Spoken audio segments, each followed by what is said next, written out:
Gentlemen, distinguished delegates, welcome to the 45th SATA Annual Conference. May I kindly request that we all stand as we officially open the conference with the South African National Anthem.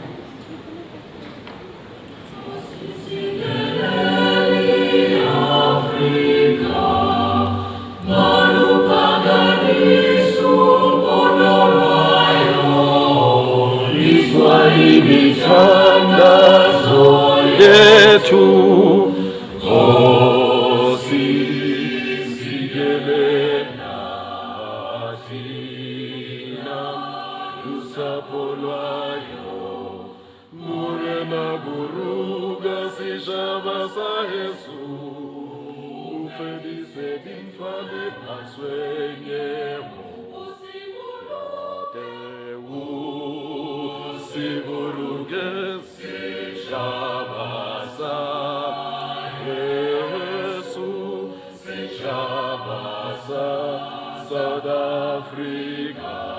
South Africa, and the Nova Mosaic, and the Kittervan Mosaic,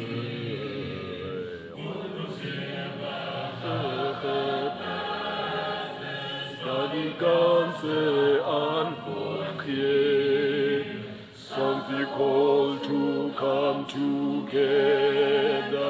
And united we shall stand. Let us sing and shout for freedom in South Africa. Amen.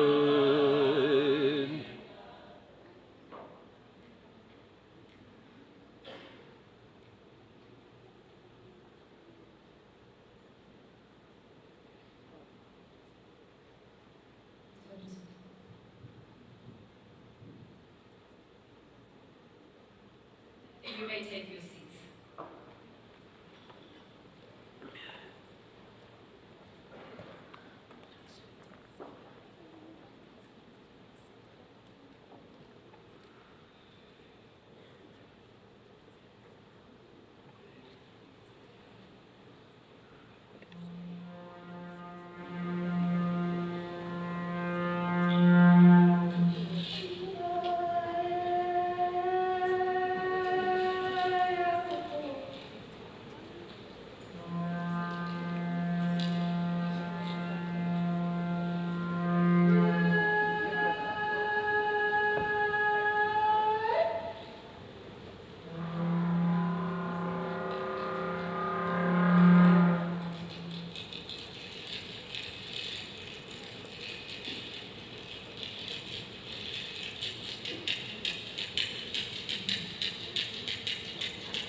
Welcome to the Southern Africa Telecommunications Association 45th Annual Conference. Welcome.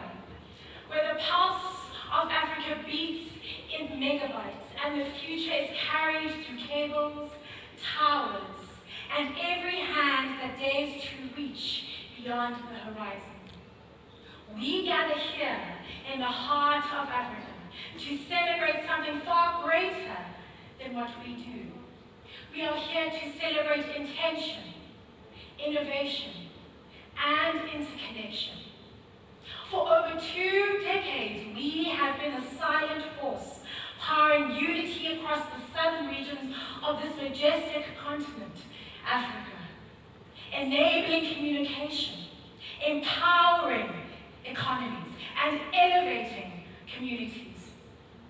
From remote highlands to bustling cities across rivers, valleys, oceans, SATA threads us together in a single digital rhythm, a rhythm that whispers of purposeful progress. It's fiber not laid just through the land, but through lives. It's partnerships forged in the spirit of Ubuntu, the spirit of I am, because you are. It is the belief that an African child born in any corner of this region should not be left behind in the great global conversation. This is the moment, and it is a reminder. We are no longer waiting to catch up. We are leading. And so, we begin by honoring the tapestry of nations that form our collective power. 16 sovereign spirits, 16 vibrant voices, 16 proud nations. Angola, Botswana, Comoros, the Democratic Republic of the Congo, Eswatini, Lesotho, Madagascar, Malawi, Mauritius, Mozambique, Namibia, Seychelles, South Africa, Tanzania, Zambia, and Zimbabwe. Nations moving as one towards a shared, smart, and sustainable future. Let the flags fly. Let purposeful progress lead us forward. Welcome to the 45th SATA Annual Conference 2025.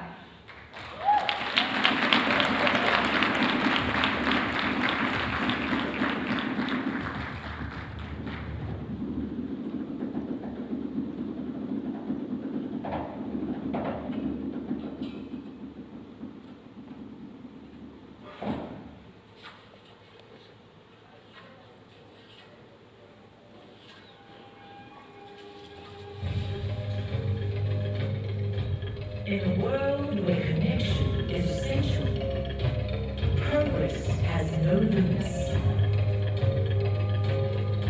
Every individual we reach is empowered to unlock their potential.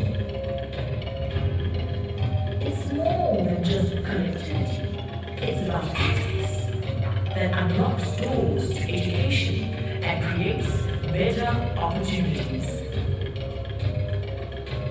By intentionally bridging the digital divide, we unlock potential that breeds new ideas, drives progress in our communities, and allows us to thrive on a global stage. With every milestone we reach, we're reminded that we're not just building infrastructure, we're transforming communities, creating hope, and driving purpose that will sustain future generations. This is the power of progress. Not just any progress, but progress that fuels the growth of nations, builds economies, and makes our dreams a reality. Over 1.3 million lives have been touched by our connectivity, showing that purposeful progress is not a destination but an ongoing journey. It's about understanding that every new connection, every new opportunity brings us closer to a future where no one is left behind. Welcome to the 45th SATA Conference 2025, where purpose meets progress.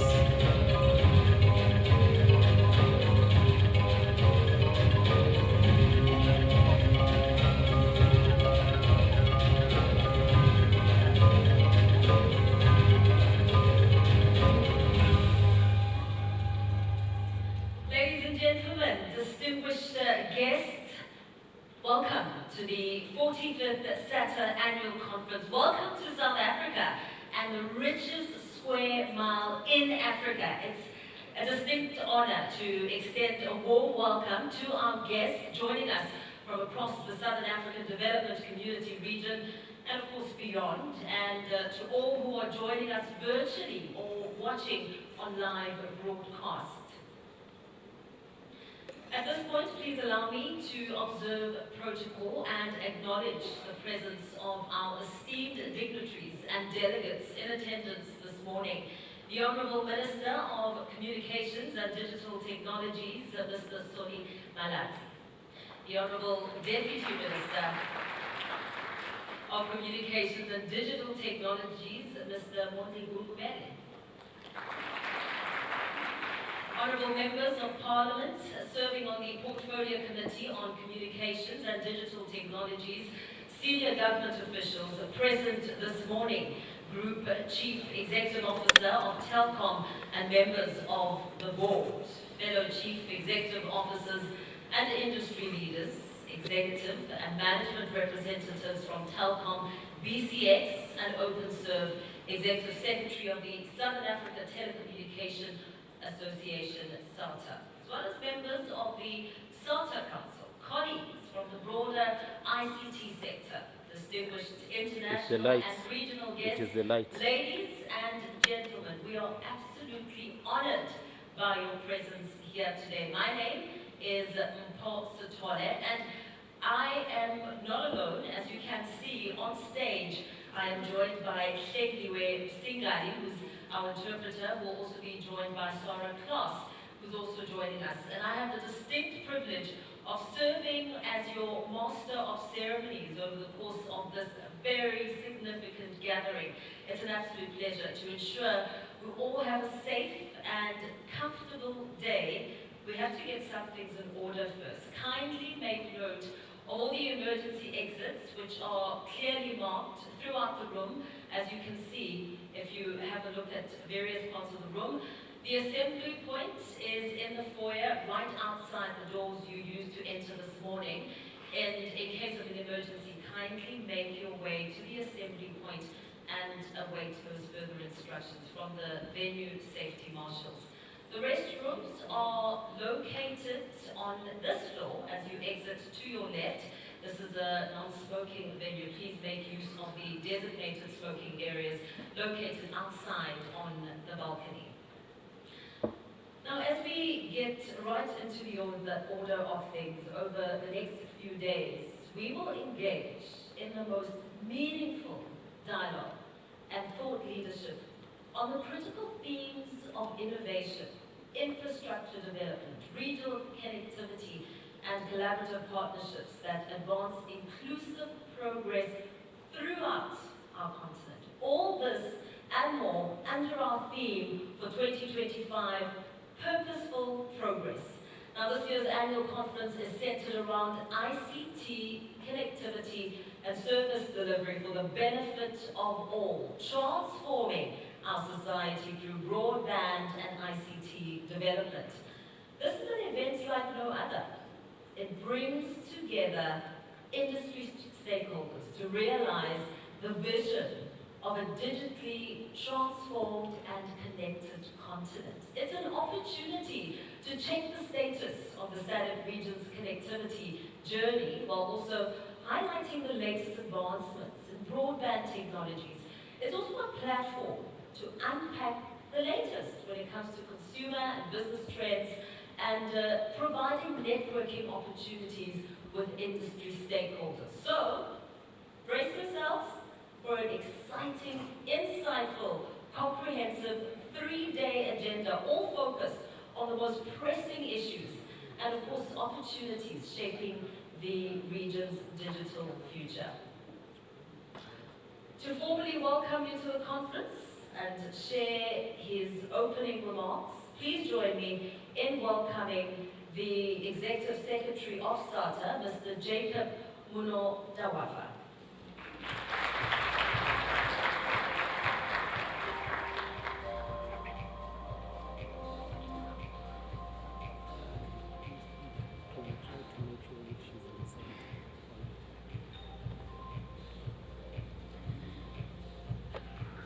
Good morning,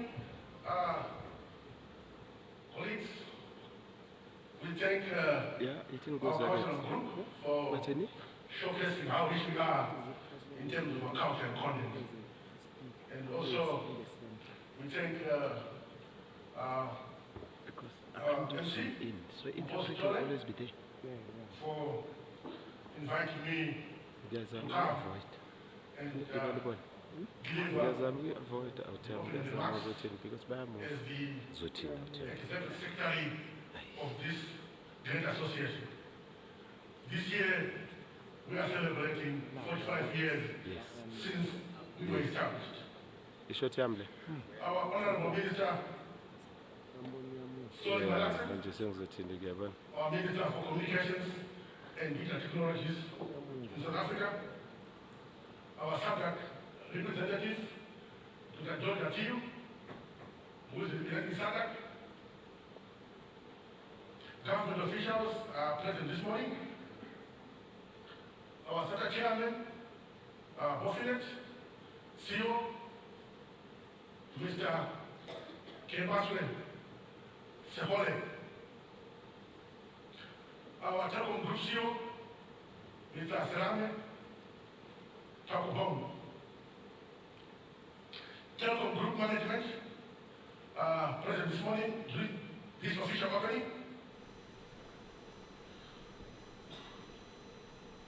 Our ex-CEO of SSF, Bongani Selvi Kuzwaya, and all the CEOs present this morning from SATA members,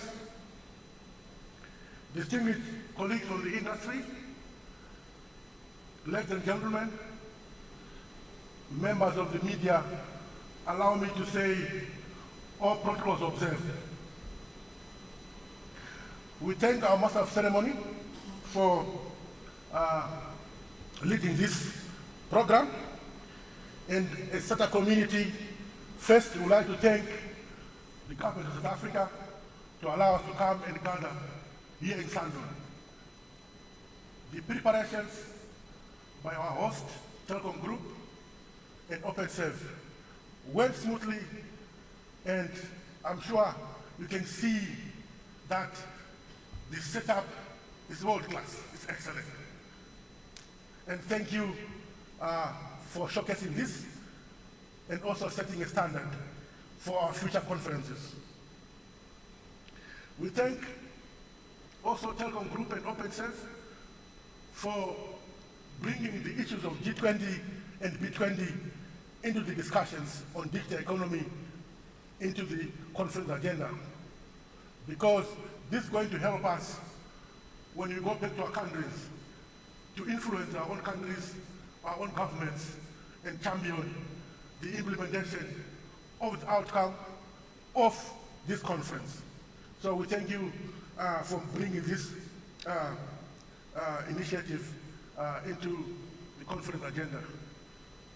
To our Honorable Minister, we thank you for coming to grace and officially open this annual conference. And we thank you.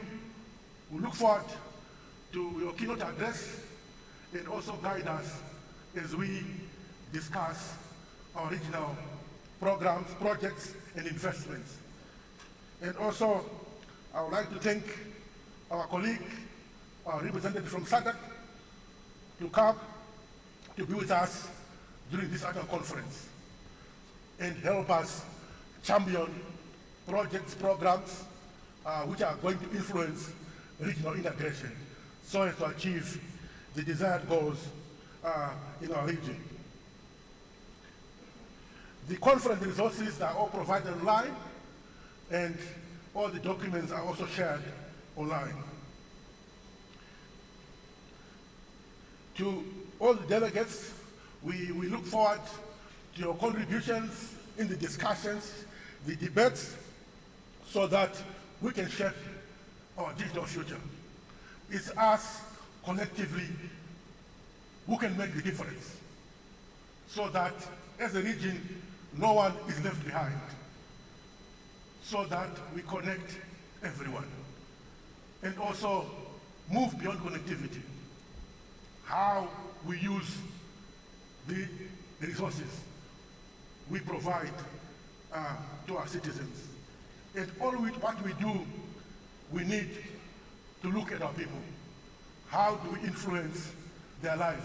How do we make their lives and much better, so that collectively we can achieve the respective national developmental agendas and also including the global SDGs. So during these 3 days, we look forward to exciting interactions, networking, so that when we leave this annual conference on Friday, we have come up with some tangible programs, projects, and initiatives which we are going to implement under the chairmanship of South Africa, where Telkom Group and OpenServe will be our chairman. Botswana Fiber Networks, they are going to officially hand over the chairmanship on Friday to Telkom Group and OpenServe. So we look forward to exciting interactions, networking during these 3 days. And also to our delegates from outside South Africa, the venue also provides an opportunity to do your shopping across the bridge. So please, don't take your man back home. Let's leave it in South Africa.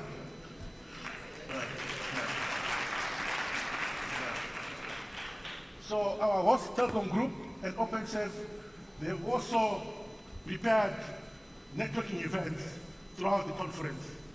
So as secretariat, we look forward to exciting interactions. And once again, we thank you, our guest of honor, for coming to be with us and help us to shape our digital future. Thank you, everyone, and thank you for listening to my opening remarks. Thank you.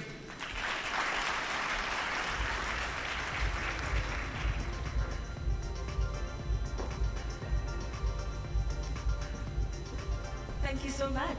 Thank you, Mr. Munu Dawafa. I agree with you there. Let's definitely make sure that the money stays right here in this space, here at home. It's my pleasure to now invite the Group Chief Executive Officer of Telkom, Mr. Serame Daugubong, to the podium. Mr. Daugubong will share a few remarks and formally introduce our keynote speaker for this morning. A warm welcome.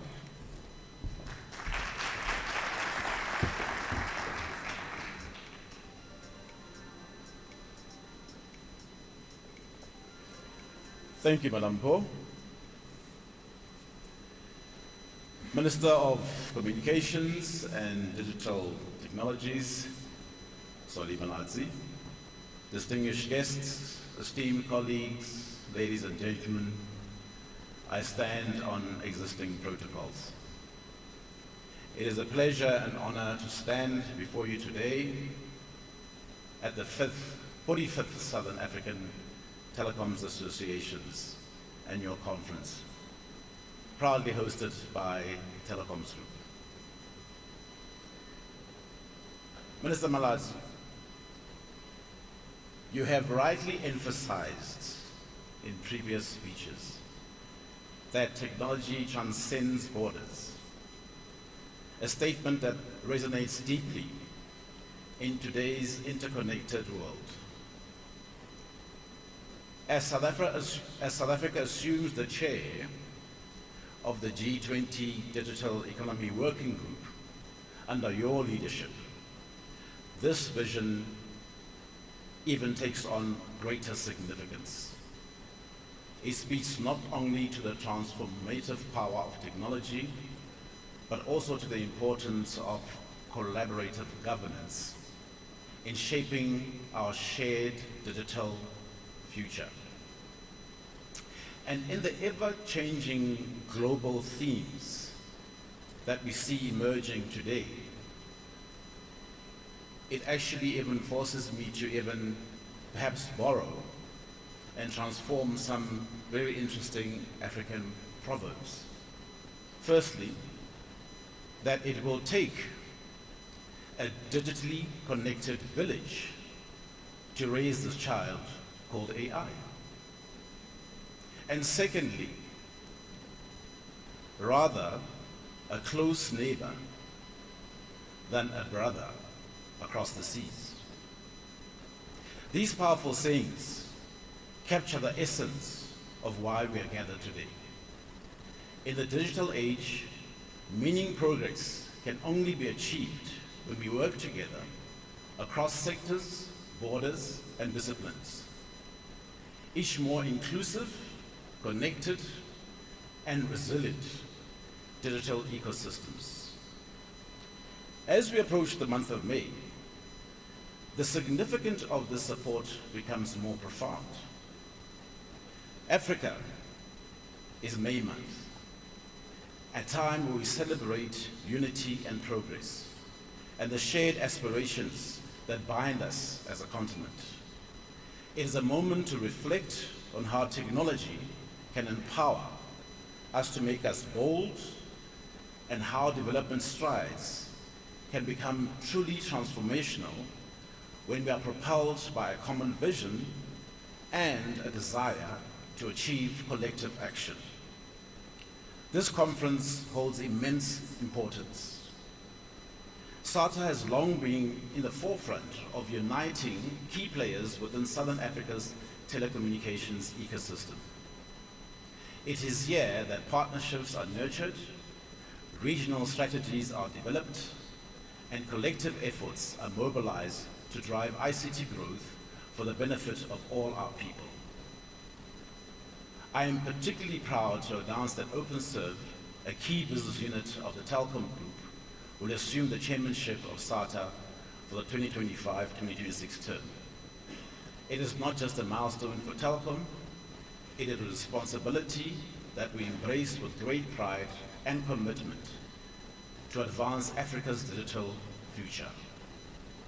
On behalf of the Telkom Group, I make a firm commitment that during our tenure, we will work tirelessly to fulfill SATA's mission to become the most dynamic, value-adding ICT regional organization and to facilitate the building of a prosperous information society for the SADC region. This calls for us to take bold steps, marking the beginning of a new chapter in our digital transformation. Our focus, if I may, is to propose potentially to our new chairman of OpenServe 3 challenges. Can we have a vision where perhaps, why can we not have a digitally connected fiber ecosystem in the SADC region? Challenge number 1.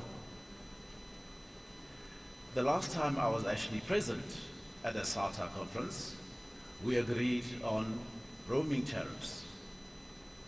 Can we not evolve these to data roaming tariffs and allow the enablement of data and cost-effective data roaming across our regions? And thirdly, in really aspiring for digital evolution ecosystem in our region, can we not aspire to have a data center ecosystem that is strongly driven within the SATA region? These are challenges, these are aspirations, but they can be achieved. In closing, Honourable Minister, We are grateful for your leadership that you have demonstrated. Shy of 2 months of 1 year in office. Those of us who had the privilege of working with you can attest to your commitment of collaboration, progress, and inclusive policy making. You have shown yourself to be a leader who is responsive, engaged, and forward-thinking. Qualities that are essential as we strive to transform the digital landscape of our country. This conference provides a critical platform to shape the future of telecommunications in our region, thus allowing us to use this opportunity to exchange ideas, forge strategic partnerships, and develop practical solutions that will enable us to lead forward. To all delegates, I wish you productive discussions, renewed partnerships, and ongoing collaboration in the days ahead. Minister, we look forward to hearing your vision for South Africa and the broader region. We are ready to play our part in making that vision a reality. Thank you.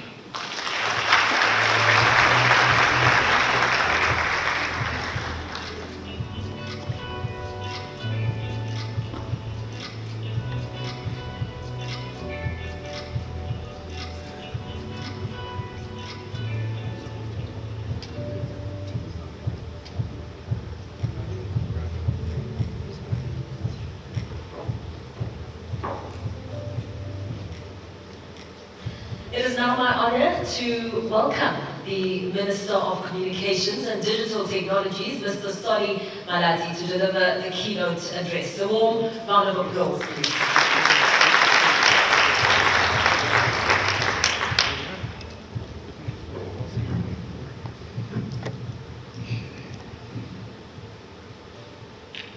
Thanks very much, Program Director, to all government officials from South Africa who are here, representatives of the SADC region, SATA board members and CEOs who are here, to the Secretary General and all the distinguished guests. It is my absolute honor to be able to have the privilege of opening the 45th Southern African Telecommunications Association's annual conference, which is hosted by the Telkom Group and OpenSet.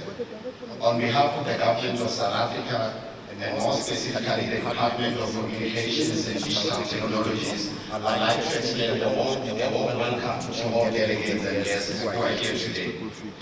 This year's conference takes place at a particularly historic moment for South Africa. We are the first African country to assume the presidency of the G20, which is truly a major platform for the country. We understand that our presidency of G20 comes with the added responsibility of promoting not only the interest of the SADC region, but the entire continent at large. And it is with this shared responsibility in mind that I reflect on the theme of this year's annual conference, which is ICT connectivity and service delivery for the benefit of all. Our region faces multiple challenges. While the nature and extent of those challenges vary from each member state, their impact is all too the same.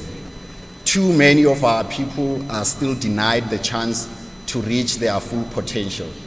And all of us in this room understand the power of digital connectivity to unlock that potential.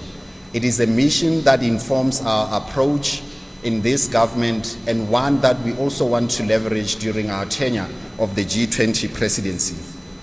And as a firm believer that ICT connectivity can be the catalyst that changes the trajectory of our region, it is a mission that we must work together collectively through a whole of a society approach to fulfill.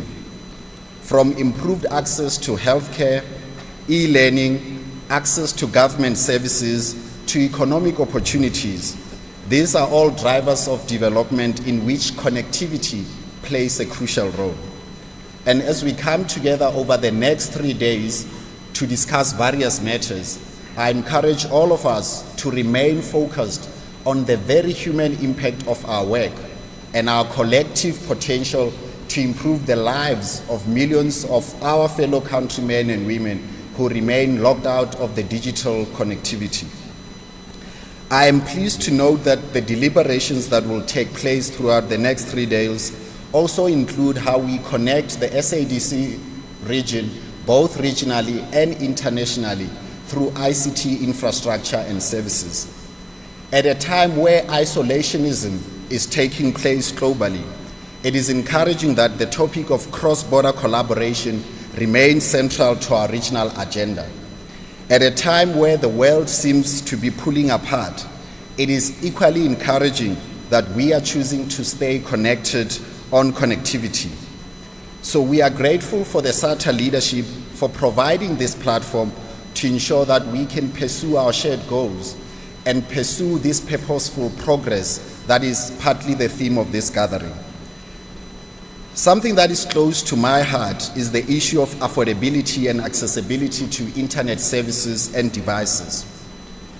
Access to low-cost smartphones and computers are truly powerful instruments that help bridge the digital divide and provide a critical first step to digital inclusion.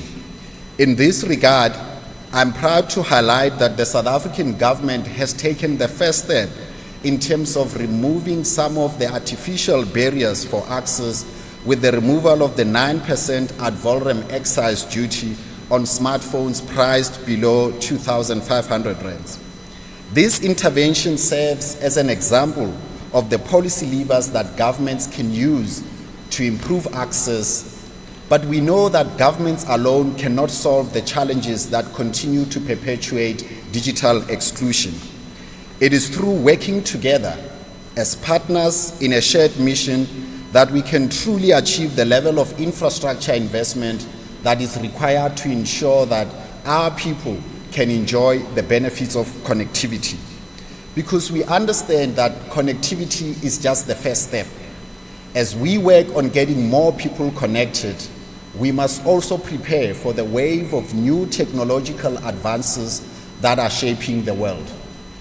This informs a significant part of our focus in the G20 Digital Economy Working Group, the Task Force on Artificial Intelligence and Data Governance, and Innovation for Sustainable Development, which are shaped by our 4 strategic priorities, namely promoting responsible and inclusive artificial intelligence, expanding digital public infrastructure, supporting innovation ecosystems for small, medium, and micro enterprises, and advancing universal and meaningful connectivity.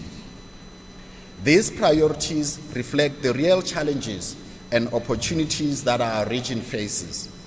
I therefore urge this conference to engage with them, to reflect on how the association's work can strengthen regional implementation and ensure that Africa's voice is not only present but prominent in the global digital dialogues that will ensue.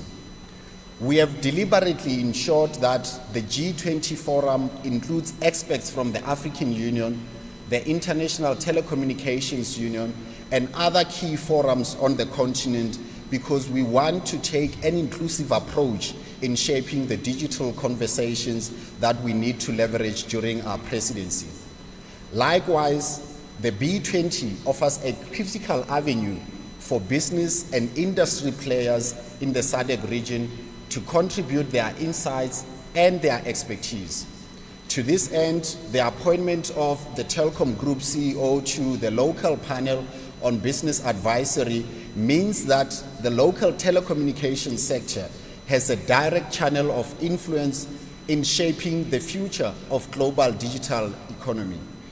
And I would like to take this opportunity to duly congratulate Serame's appointment in the Local Business Council. Additionally,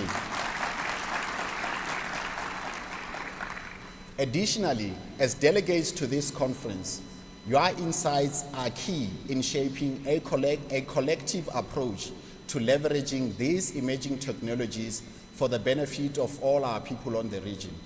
And as I said to you, Secretary General, during our discussion earlier, it is equally important that you leverage the influence that you have in lobbying all of the governments of the SADC region to have a unified approach to how we best tackle and unlock the economic opportunities that the digital advances are presenting in this institution.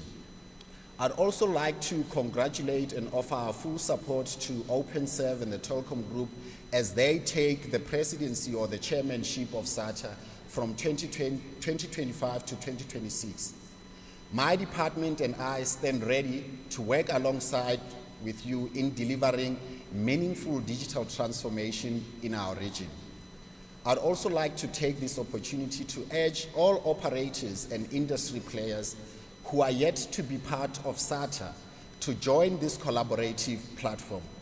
It is only through a whole of society approach across government, industry, academia, and civil society that we can build a connected future that serves everyone across the SADC region. Let the outcomes of this conference inspire tangible action both regionally and globally as we work together for a connected and an empowered Southern Africa. Let us commit to turning our shared vision into action and make meaningful connectivity a reality for all of us. And before I officially declare the 45th SATA Annual Conference officially open, I'd like to underscore how it is important that we fulfill the purpose that we want to pursue in having this progress that this conference seeks to do.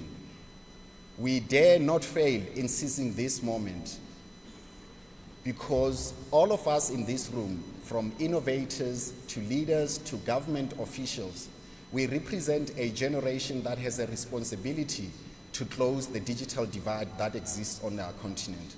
And we dare not fail in that mission. Thank you very much.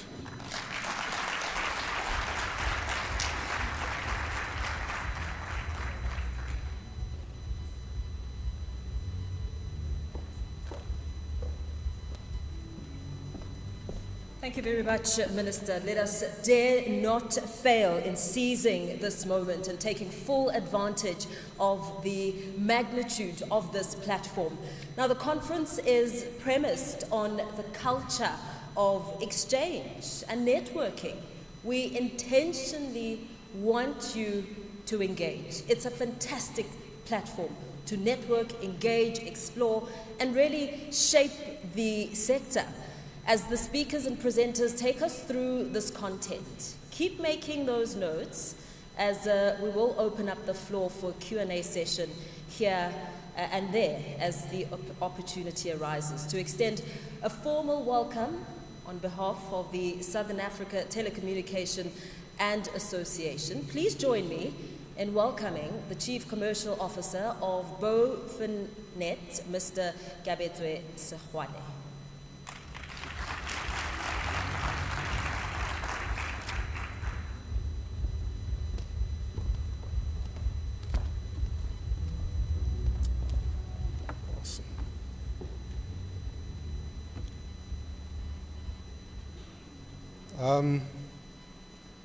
Allow me to stand on the protocol that has been observed,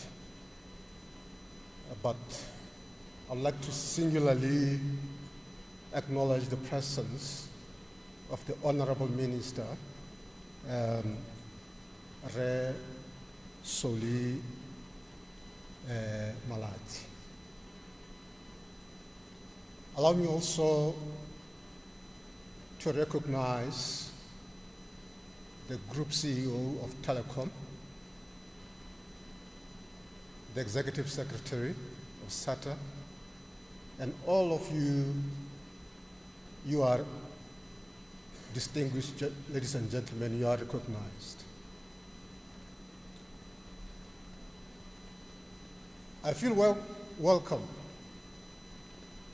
because when I got here last night, I noticed that somebody who was packing my luggage did not include a tie. I'm not passing any blame. I recall seeing something on TV in the US where one president went into the White House and his attire was top of the world. because another president apparently made remarks around that. So when I saw the honorable minister without a tie, I knew that I'm really, really welcome, because I don't have a coming soon. Ladies and gentlemen, it is both a privilege and an honor for me to address you today on behalf of Mr. Mpoko Olise, the chairman of SATA, who is unfortunately unable to join us, but sends his warm regards and full support for the important conversations taking place today. Mr. Olise has had the honor of serving as the chairperson for the past 12 months, during which SATA has strengthened its position as a key platform for collaboration, innovation, and shared growth across the SADC region. I'm told our gathering today is anchored on a powerful theme which the minister has also shared with us, which is ICT connectivity and service delivery for the benefit of all, transforming our society through broadband and ICT developments. The key word for me there is transformation, transforming our society. This theme is a strong reminder that connectivity is no longer a technical goal. It is a social and economic imperative. When we connect our people reliably, affordably, and at scale, and as the minister has said, that will empower them to unlock new opportunities. It will also drive development and shape their future. I understand there is also a sub-theme to this, which is connecting SADC regionally and internationally through ICT infrastructure and services. This highlights the power of partnerships, which the Group CEO of Telkom emphasized. Infrastructure is just the beginning. Regional integration, collaboration, and harmonization of those services are what truly connect nations and communities. As we reflect on regional integration, I'm proud to note the role that Botswana continues to play as a strategic gateway to the region. If you have an opportunity to check the stalls, we have Bofinet has a stall, and part of the words in there are Botswana, your transit to the heart of Africa. This is more than just a message at our company store. It is a commitment to facilitating seamless connectivity and positioning our region at the very center of Africa's digital future. Mr. Mundo Dawafa, you also shared the second theme, sub-theme, that is harnessing the power of AI and emerging technologies, which reminds us that the future is already here. The future is already here. Emerging technologies hold tremendous potential to reshape industries and improve lives. But they also require us to lead with responsibility, ensuring ethical, inclusive, and human-centered innovation. I'll be listening to the panel discussion attentively later on to appreciate what the experts and colleagues will be saying on this theme. Under Mr. Olise's leadership, SATA has remained committed to championing connectivity and digital transformation for the benefit of all. As we embark on today's discussions, I encourage all of us to stay bold in vision, open in collaboration, and focused on translating innovation into meaningful impact for our people, for the societies. I thank you all and wish you all a successful and productive conference. I'll also see you on Friday when I hand over the chairmanship to OpenSAF. May God bless you all. Thank you.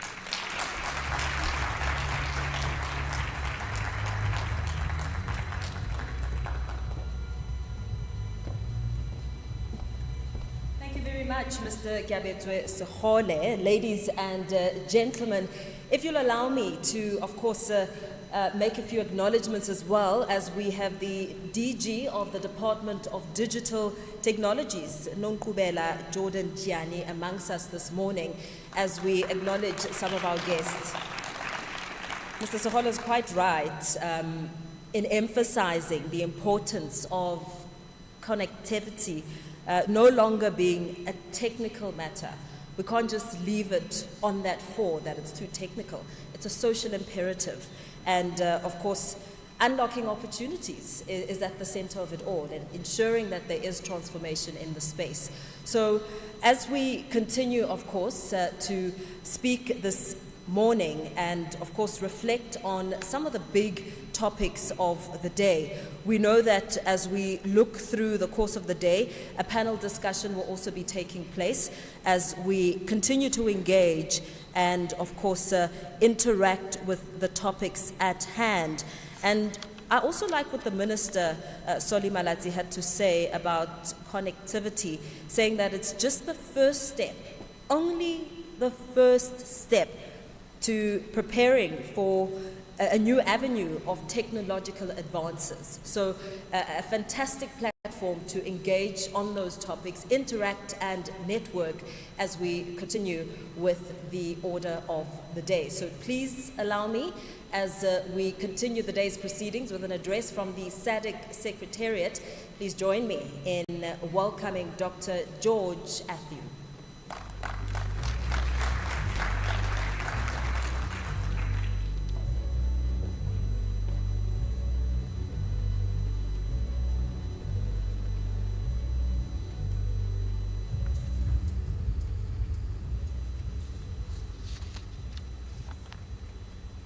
Thank you so much, Master of Ceremony, Ms. Umpo Sitole.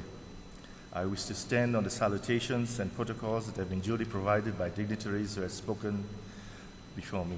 Nevertheless, Honorable Soli Malatsi, the Honorable Minister of Communications and Digital Technologies of the Republic of South Africa, Mr. Jacob Munda de Wafa, the Executive Secretary of SATA, and your team.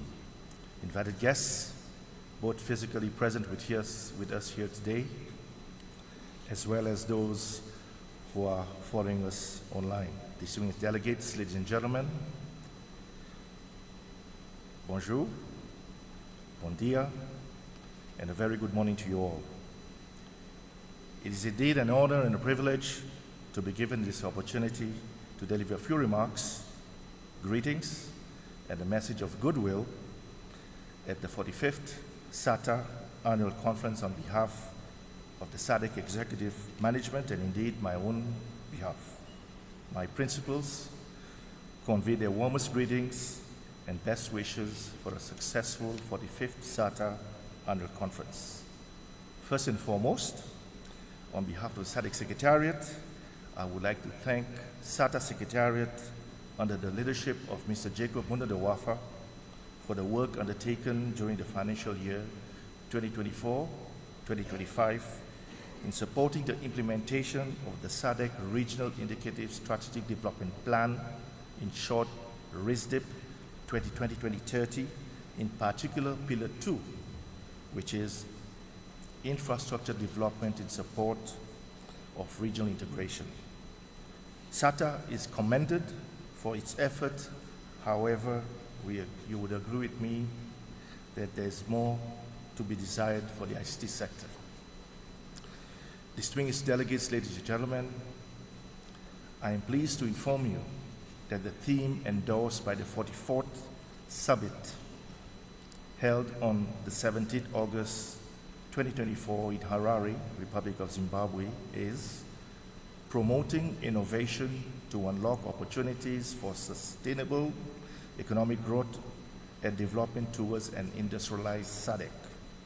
The SADC theme recognizes innovation as a fundamental instrument with significant potential to drive priority sectors such as manufacturing, mineral beneficiation, and agro-processing to enhance industrialization and economic growth of the SADC region.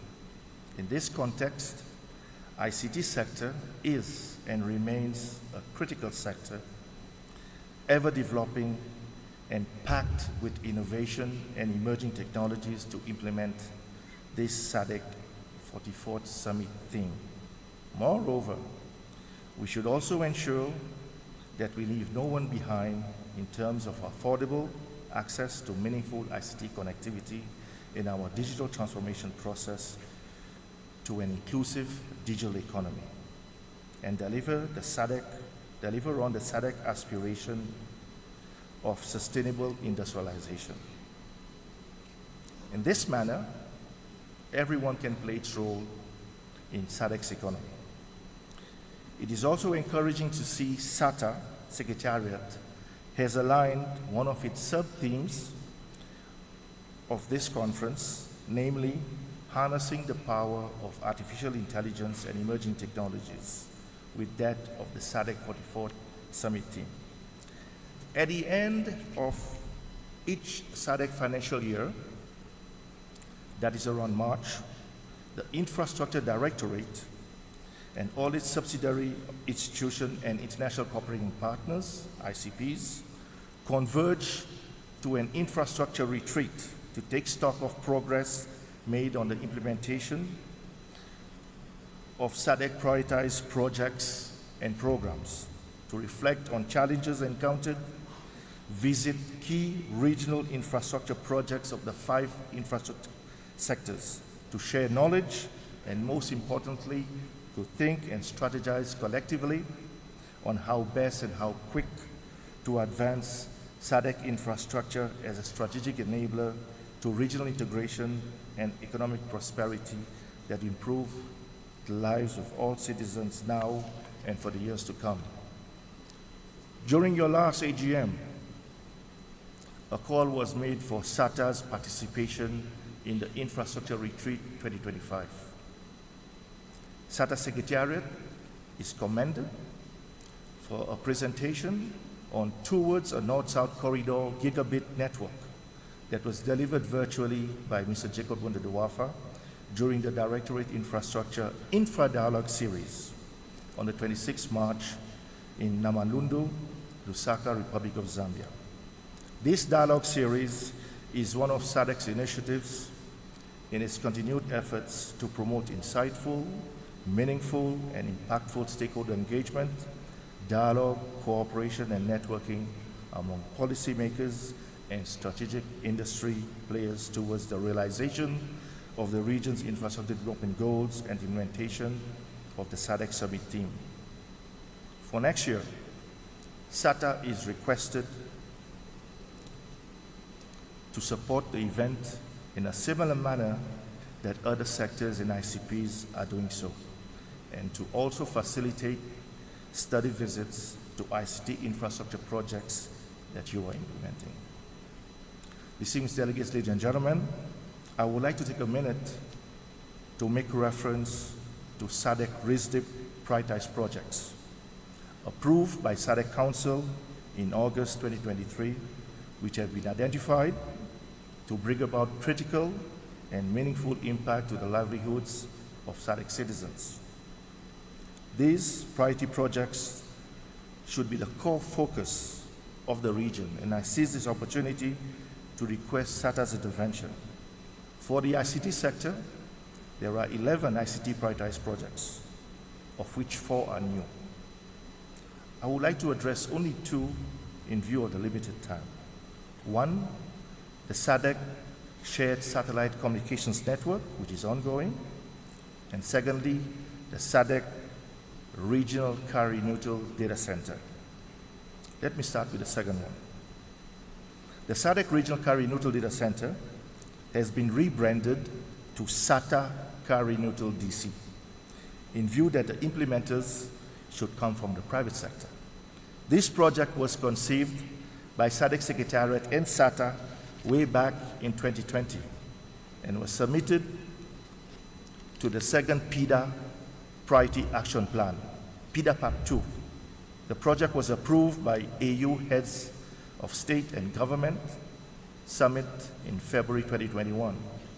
Until now, the only real and serious support that has been presented to the region and ready to kick off is a digital infrastructure facility, which is an initiative stemming from the EU-AU Strategic Partnership on Digital Cooperation under the Global Gateway.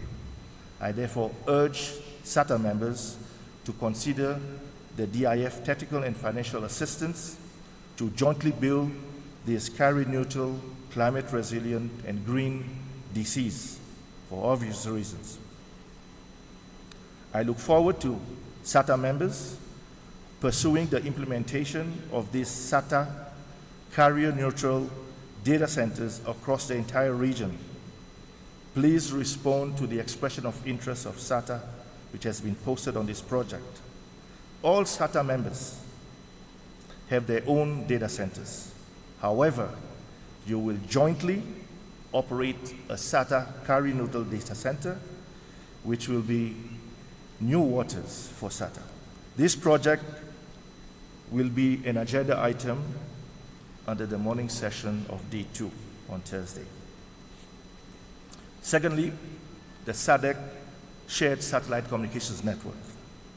For over 5 years now, a group of around 40 radio frequency engineers from SADC ICT ministries, regulators, and space agencies have been trained on the development of GSO satellite networks in the ITU Fixed Satellite Service Plan, in other words, the Appendix 30B. They have designed and completed the compatibility analysis of a SADC GSO satellite network under the framework of SADC Shared Satellite Program, with the objective of using SATCOMs to connect the unconnected, especially those in the underserved, rural communities and remote areas of SADC. That is enabling the provision of telecom services, including internet access to schools, clinics, post offices, community centers, and villages across SADC.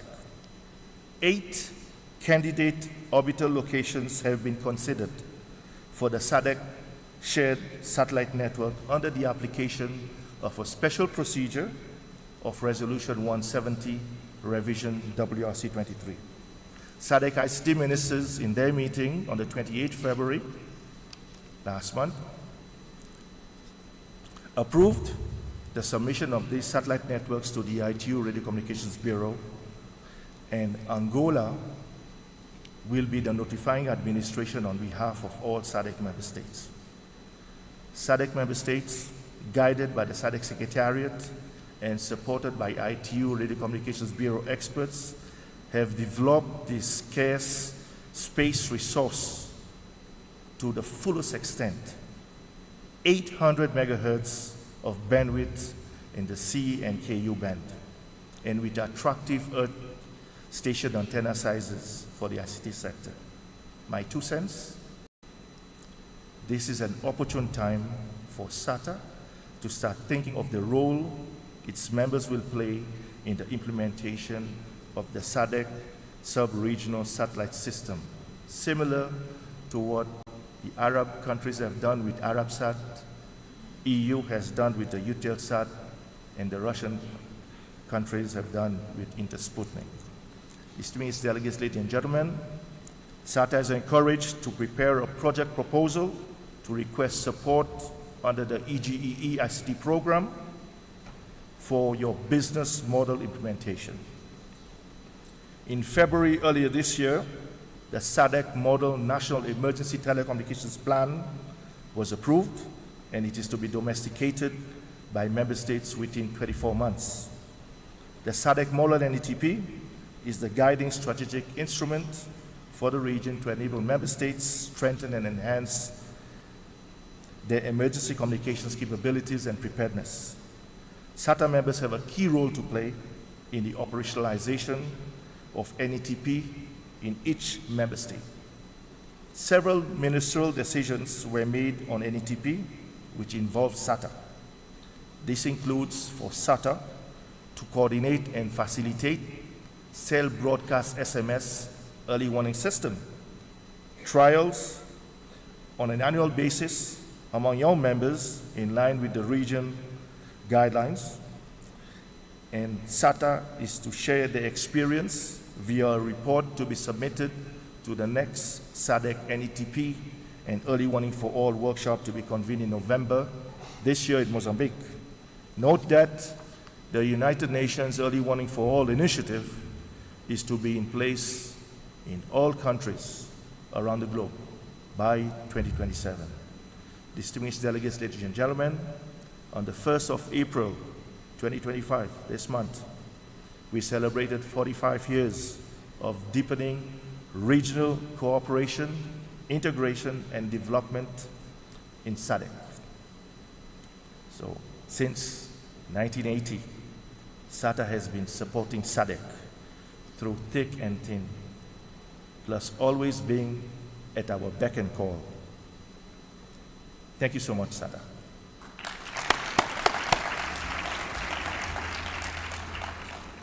Chairperson, on behalf of the SADC Secretariat, I take this opportunity to congratulate SATA Executive Board, the incoming SATA Executive Board Chairman, CEOs of SATA membership, management, Mr. Jacob Lunduwafa, on your 45th anniversary.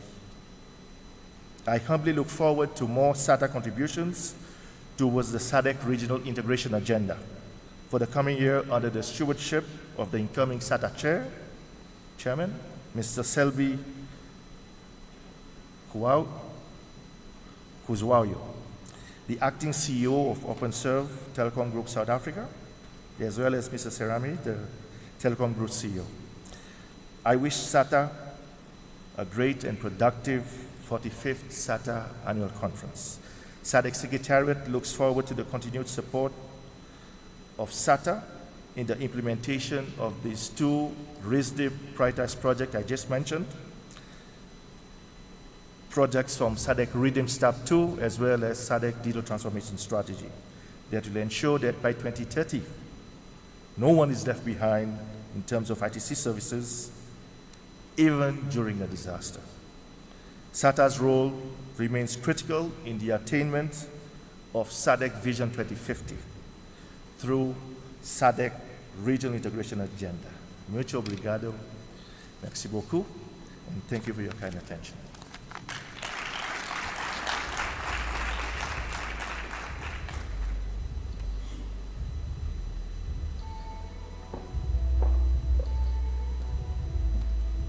Thank you very much. SATA has been supporting SADC way before I was even born. I mean, 45 years is a significant amount of time. Ladies and gentlemen, thank you so much, Mr. George Atthew. I was told the only way to correctly get your name correct is to think Matthew without the M. So thank you very much for that. And ladies and gentlemen, esteemed guests and media, as we are now going to take a tea break, all our coffee and tea breaks are proudly sponsored by Amdocs, and during this time we will engage in an exhibition and a photo opportunity for our media partners. I'd like to invite the Honourable Minister as well as Mr. Sarameta Ukubong, Mr. Jacob Muno Dawafa, Mr. Gabetwe Sohole to proceed to the front, please, for a brief photo opportunity with our official media partners. And while the photo session is underway, delegates, we are inviting you to enjoy a tea break and visit the exhibition area that's located in the networking lounge to my right and to your left. And with that, we'll see you after the 30-minute break, where we will all be back here seated for the next part of the exciting agenda.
moderator, and once again, still morning, good morning, colleagues and members of the media. This session is very important. I think we have heard during the official opening the address by the minister, the address by our group's CEO from Telkom, and also our chairman, in terms of how we can leverage and benefit from the G20 presidency of South Africa.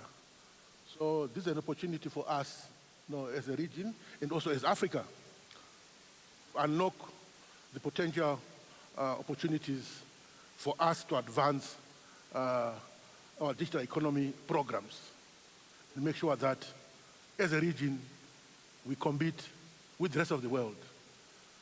So this session is very important, and we need to see what are the tangible programs, initiatives which we can take back home and motivate our programs at home, our governments, in terms of how, as a region, we collectively champion the implementation of these programs.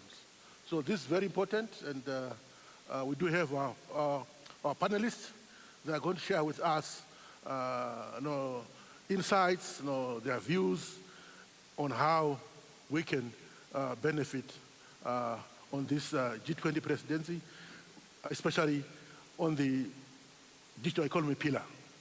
So thank you, moderator.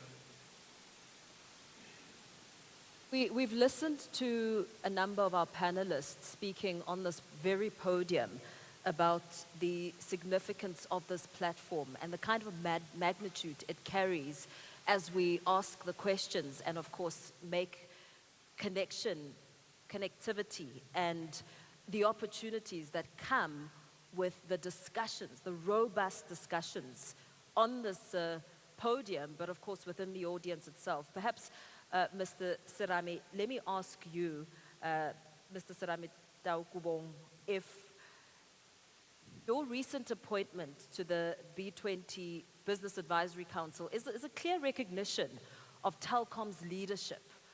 What unique African insights are you hoping to bring to the global business table, and how does this now align with the B20's digital transformation agenda?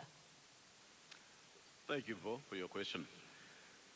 I think the important thing is that Africa brings a masterclass of doing more with less.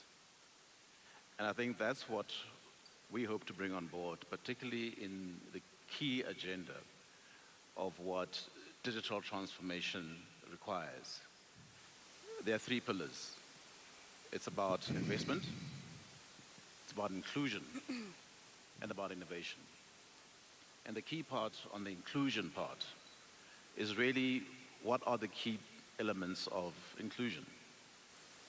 SMEs play a pivotal part in driving employment across the continent, and particularly not just in South Africa, but across the region.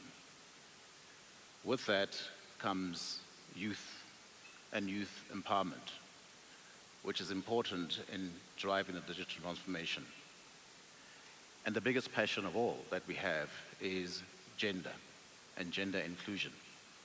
And that's what, amongst the many things that we require, and we hopefully will bring not just as Telkom, but in setting the right agenda in the G and B20 as we play a role as Telkom in driving the digital transformation of our continent. Thank you.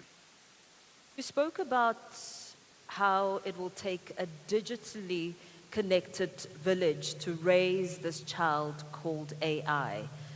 And that in itself points to so many layers when it comes to the contributions and the work that needs to come with moving to the next step.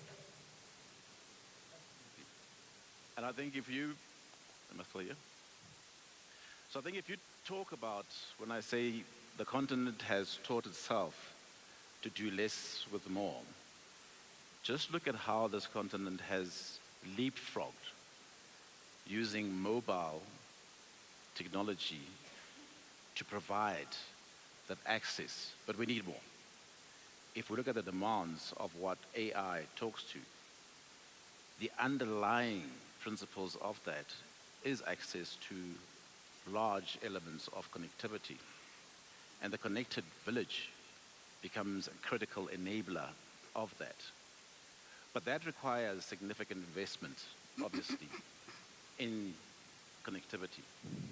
And that is where we're saying the inclusion part and the levels of investment and access to that through platforms such as what the G20 and the B20 allows us is that participation and that inclusiveness.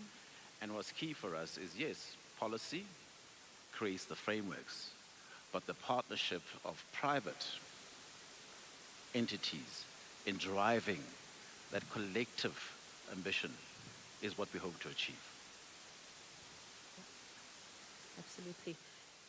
As we continue, of course, to look at different perspectives, I would like to pose this question to Busiwe Mavuso, as we, of course, look at it from a business leadership perspective. How should South Africa and regional business communities gear up, not only to participate in, but also influence, have some sort of standing point and ground point to influence the global B20 digital dialogue? Yeah, thank you very much, Mpo. So I really think that we can influence the B20 digital dialogue by firstly participating in the work streams, because that is important. G20 obviously means that there are 20 member countries, so the task forces that we have in place, 8 of them in the case of B20, are made up by all the members from the different G20 member countries. So the participation, therefore, of not only South Africa, but the broader African member companies, to influence the discussions, to drive the discussions towards a particular direction becomes important. So that is the first one. The second one, I really think that there is something to be said about South Africa as well as our other African colleagues to drive the conversation around making the case for Africa. Africa currently has about 1.4 billion people. By 2050, we're going to be sitting at about 2.7 billion people. We are the fastest growing population in the world. The world and capital is looking for markets, so it's clear that the market of the future is actually going to be Africa, and we really need to emphasize the strengths and the opportunities that exist in the continent.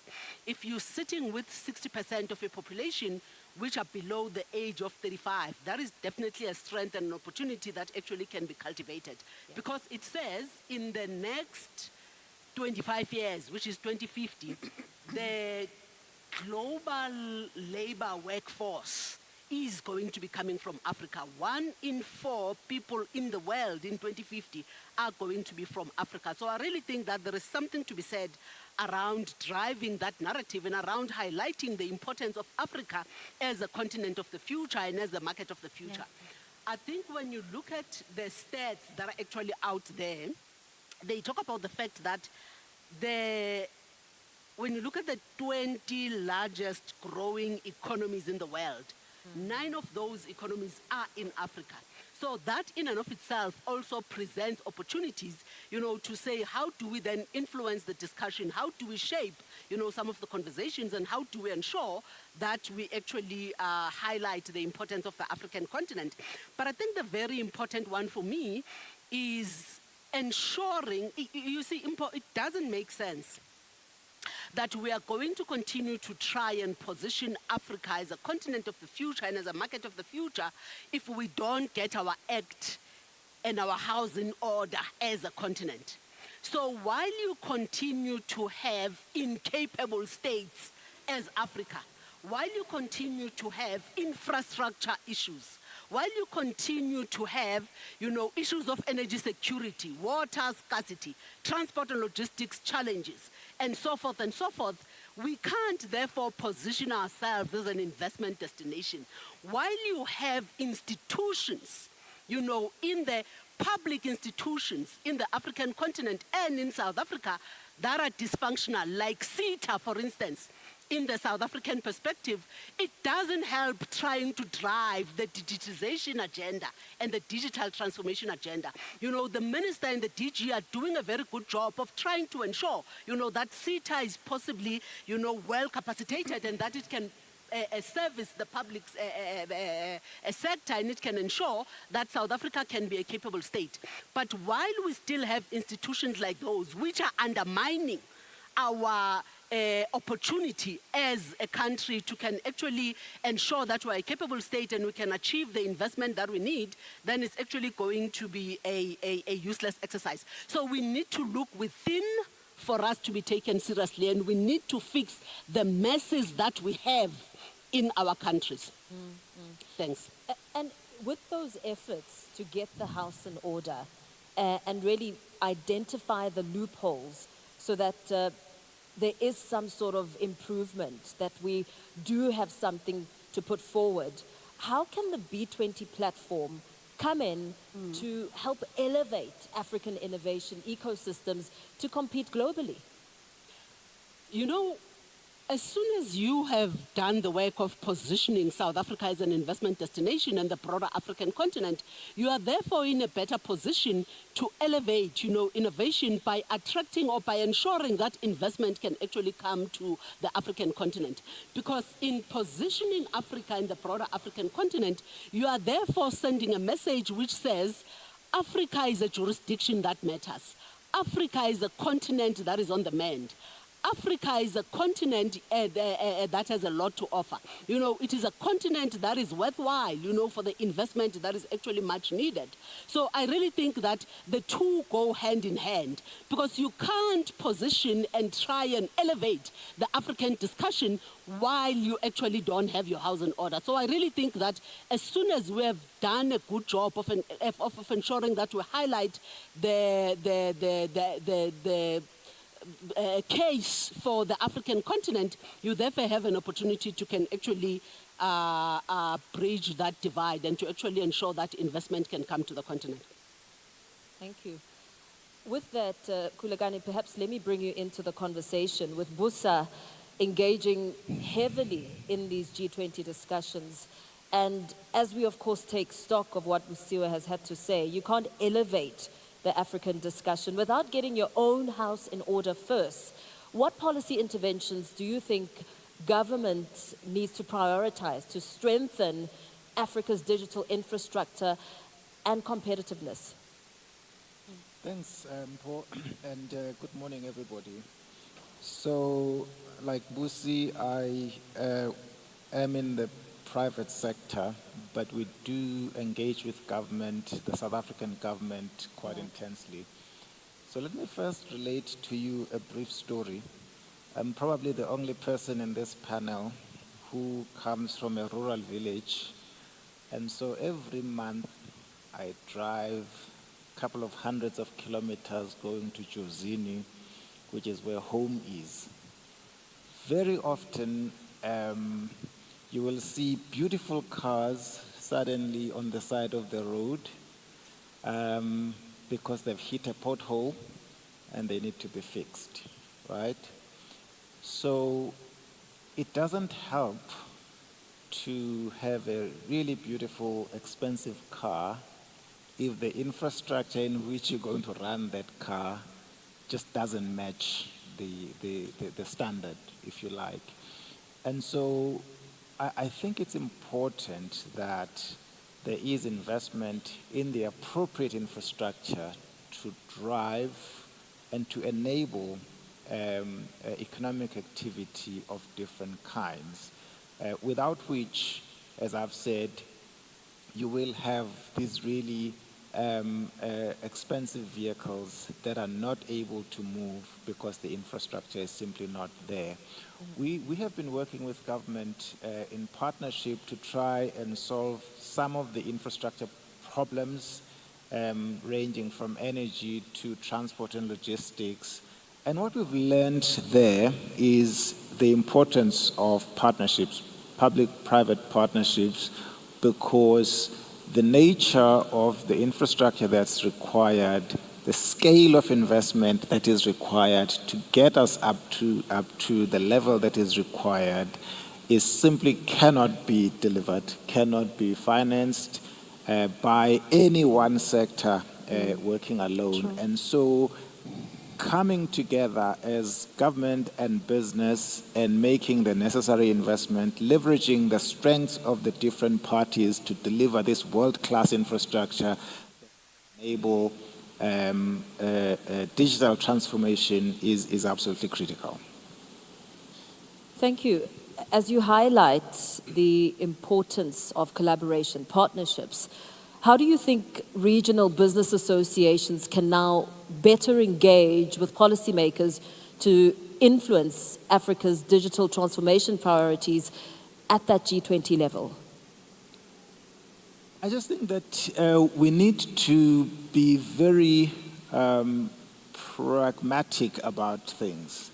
We, unfortunately, come from a history where ideology counted for much in the running of affairs of countries.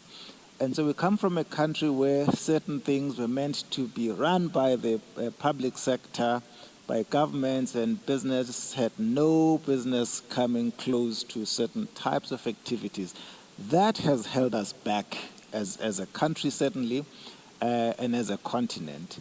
And so I think that what we really need to do is to find ways of working together with our various governments throughout the continent so that the private sector and the public sector can work together.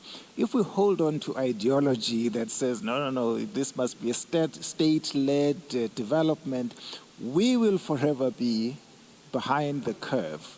And so we would encourage our counterparts on the continent to find ways of coming closer, working with their governments, find working models. So just as a side issue, we're looking at documenting some of our own experiences of partnering with government here to the extent that they can be available to other governments and to other jurisdictions where it is applicable, because we simply recognize that alone we are weak and together we are stronger. Yeah, absolutely. As we now move the discussion looking at government, I mean, there's B20 representation as well as the voice of the G20, the government. Perhaps posing this to the DG, Nonkubela Gianni Jordan, we've been listening to the conversation, and really the common thread, getting your own house in order.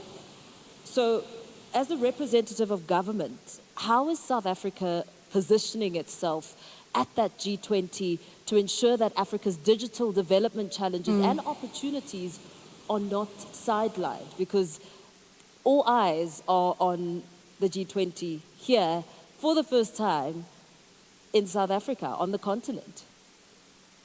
True that. A very good afternoon.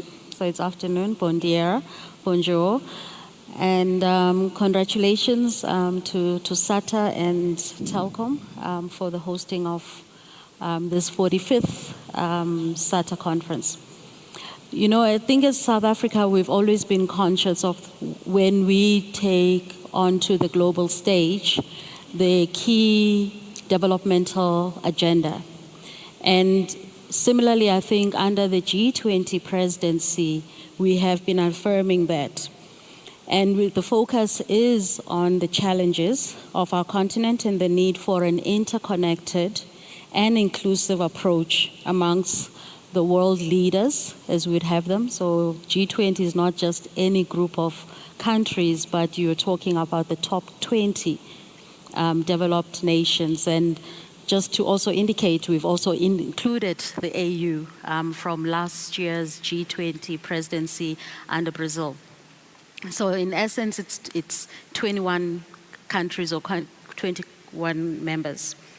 And I mean, if you look at the theme with regards to solidarity, equality, as well as in sustainability, in essence, it really resonates also with regards to our G20 Digital Economy Working Group, the issue of how do we drive digital inclusion, meaningful digital inclusion by all. And I'll come back later just to illustrate some of the efforts and strides we've made within the region. But also then to say, how do we take advantage of the fact that we've got, therefore, the world stage within the continent, and the focus must be, therefore, on Africa's development. So Africa's development in the future sense, in an intelligent world, digital intelligent world, means it must be AI-driven, which then identified our next priority. We also then said, if you're talking about inclusive growth and a people-centered inclusive agenda, you cannot leave out SMMEs. And I would like to really put emphasis on that.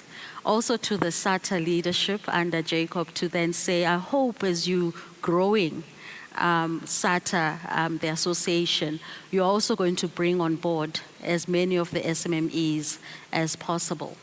And then the last is talking about the digital transformation. I've heard also the other fellow panels talking about the digital transformation agenda. But for us, we're talking in the meaningful sense of saying, when you talk about a people-connected society, it means irrespective of where you're at in your country, whether you are in Angola, you're in Botswana, you're in Zimbabwe, and that's the greatness about SADC. We've been talking about cross-border connectivity. So irrespective of where you're at, as a citizen, first and foremost, you want to be known. So the digital identity is going to be key. You also want to be able to participate meaningfully in a digital society and a digital economy. So the digital payment and digital payment platforms must also be reliable. And you also then want to, as a business, or connect within business. So you want to have a very active economy. All of those principles are embedded within the digital transformation agenda that we want to pioneer. Now, what does that mean for this group of stakeholders? Because I also heard you say, Paul, that it's behind closed doors. It's not necessarily so. We have been doing engagements because we are very cognizant of the fact that as government we cannot drive this agenda alone. We will need, it must be a public-private partnership.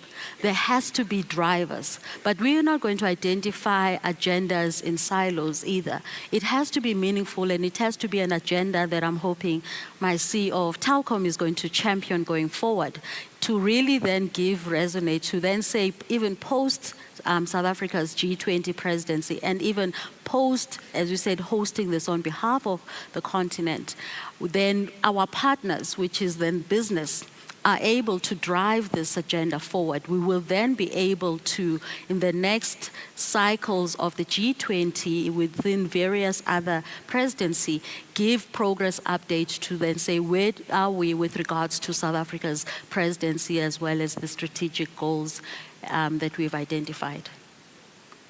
So having brought the conversations to the fore and ensuring that these engagements are indeed taking place, can you speak to any of the specific G20 commitments or policy frameworks that South Africa is advocating for that to relate to digital infrastructure, whether it's data governance or cross-border collaboration, which you just briefly touched on a short while ago? Definitely. So, I mean, first and foremost, and I mean, it speaks well to this audience, if you're talking about the digital or inclusive digital connectivity, it's underpinned by the stakeholders here. I'm hoping that, and I want to also borrow in terms of what the CE said earlier in the meeting, to then say, how do we take it to the next level? Again, the successes that we've seen within the SADC, we are actually one of the regions within the continent that is well connected. And congratulations and bravo to SATO, the SADC secretariat, and many other stakeholders driving this particular agenda. We're connected via the submarine cables, we're connected via terrestrial. I heard the mention of satellite, and I mean, George from SADC secretariat is driving the satellite agenda. to then say we want to drive this digital sovereignty. So one of the key principles is how do we drive the digital sovereignty amidst the geopolitical issues that are taking place. I won't call it anything more than that. And just so that we are actually self-reliant. But notwithstanding that, we are also very cognizant of the fact that we also need to leverage with regards to experiences from other regions as well. So we really do appreciate the partnership, which is then another principal issue. Partnership is very key.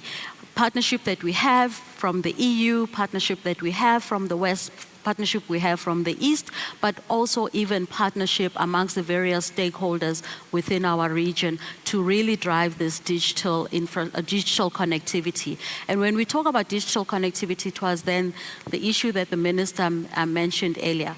We are talking about affordable data. We've been talking about that within SADC. I think we've succeeded in as far as the SADC roaming agenda, ensuring affordable costs, and we can thank George on championing that particular agenda over a couple of years. But you will then see that there's reasonably, when you're roaming within the region, as compared to if you're going outside of the region, your costs are more reasonable.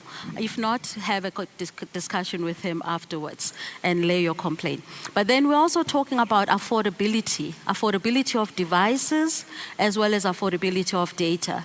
That's how you're going to ensure that you are able to get an inclusive society participating equally on these digital platforms. You have to make sure that the device issue is affordable. I can see there's some stakeholders in the room who actually do device assembly locally, and we need to have many of that. We also then talked about the issues of having adequate capacity as far as the data centers are concerned. Again, the CE, and I'm hoping this is going to be one of the resolution coming out of the 45th conference, in as far as to say we have to assess the capacity that we have. So South Africa, I think we have over 61 data centers. Thank you very much to business, because we didn't build it as government. But we have 61 data centers, but that's not the same narrative that you're going to have across the various markets within the region. And we have to therefore start saying, how do we then extend that capacity in as far as then the data centers? And I think the CEO was also talking about in 2025, moving to achieve the 2030 agenda by SADC, we have to make sure that we have a reasonable connectivity. So you're no longer talking about 2G, 3G. I'm happy to announce that in South Africa, we are shutting down the 2G and 3G services as far as mobile, because in this world, for everyone, as I indicated, irrespective of whether you are in rural or in the urban areas, you have to make sure that you are connected via 4G or 5G. So that issue of the fiber expansion and fiber rollout within the region and the rest of the continent has to give then resonance for us to make sure that the second priority area, which is the digital transformation agenda, making sure that everyone participates online, is actually then a reliable goal. Thanks. Thank you. Kiabatwe, as a leading connectivity player in the region, what does it mean for Botswana and similar economies to align with the G20 digital inclusion goals? Thank you. Thank you. Can you hear me? Yes? All right. Thank you, moderator. Let me start here. For ourselves as an organization, we have a value that we say we should be in connection. Being in connection, you would agree with me, speaks to people. It speaks to societies. So I can sit here and say we are really, really proud, as you have put it, Sithole, that we are one of those leading connectivity partners in Africa, because we have enabled a lot of our societies to be connected. When we started this Bofinet about almost 12 years ago, as we rolled out projects across the country, we decided deliberately that whoever we engage, whoever contractor that we work with, should leave a legacy project in the communities that they will be working at. And it has to do with connectivity. So they'll connect schools, they'll connect, hotels, they'll connect certain places. Now, the interesting thing is, because at the time, some of those villages did not have your 3Gs and the 4Gs. You will see kids and people from the village sitting outside the fence of that facility where there is internet. I mean, that's a use case, that's very powerful. It shows you the power of digital inclusion, that we need to work towards digital inclusion for the children, for the young people, for women, for people with disability, and all marginalized groups. Because by doing that, you are building an economy that will thrive. I have another example. We connected a small village when I was working somewhere else. There was talk about, that's a small village. Why are you doing that? Guess what? Once it was connected, within a week, it was congested. What we should realize is, as some of us retire, that's going to happen. Those who decide to go to the villages will have to use that infrastructure. And therefore, it's imperative that we work towards including those people who are marginalized, who are at the rural villages. So it's all about digital inclusion, Sithole. It's all about ensuring that we socially, we connect people that are marginalized. So we are very, very proud of that, to say we are contributing towards immensely. Not only in Botswana, but even up north, we go to Zambia, we go to Zimbabwe, and I believe even DRC.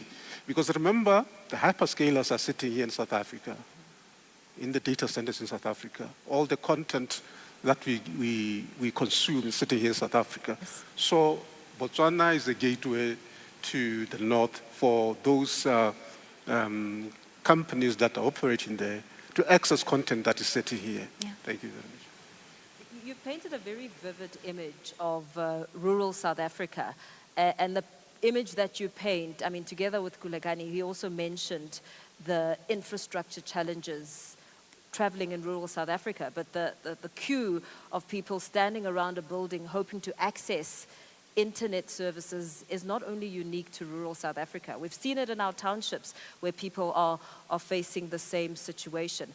How can infrastructure providers contribute to Africa's G20 digital agenda without leaving rural or small economies behind? I mean, earlier on you also spoke about the importance of scaling, which is imperative. Absolutely. It is important when we do investments, though, to consider that, a place, city like Johannesburg,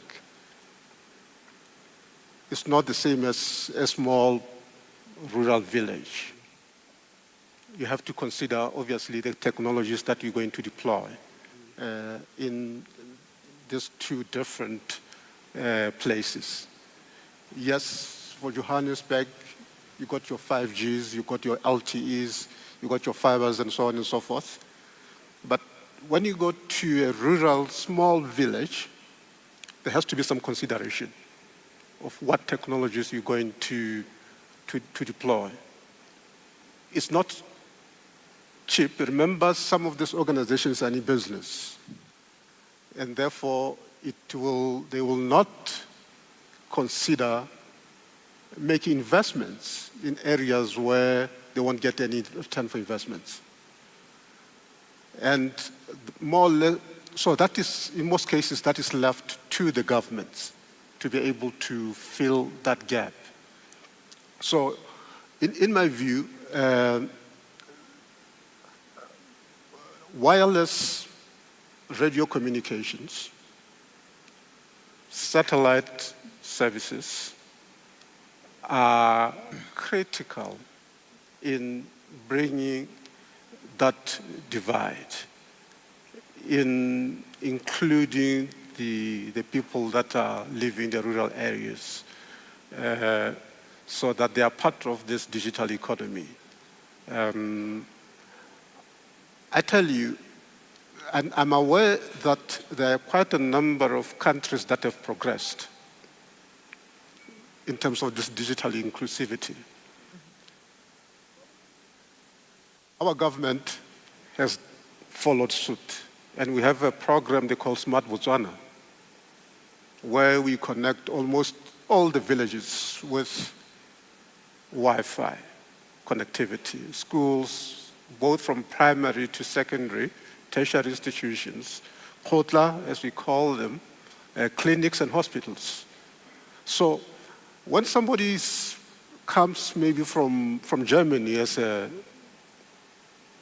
tourist, they can easily access internet in a very small rural area. Yeah. A university lecturer doing a research is able to go to a small village while visiting and be able to do some research. That's very powerful. Those are use cases that we see. So as much as we think that there is no business case in infrastructure development in rural areas, there is. Because during Christmas, remember, most people go to the rural villages. And therefore, it is imperative that we continue to do what we have been doing, which is include as much as possible everybody so that they're part of this digital wave. Thank you.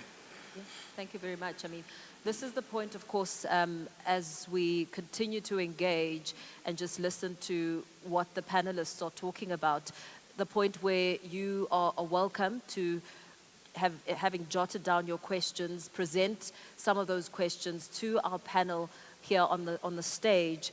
And with that, I will pose a question and then opening up the floor to some questions that you feel are important to ask our panelists.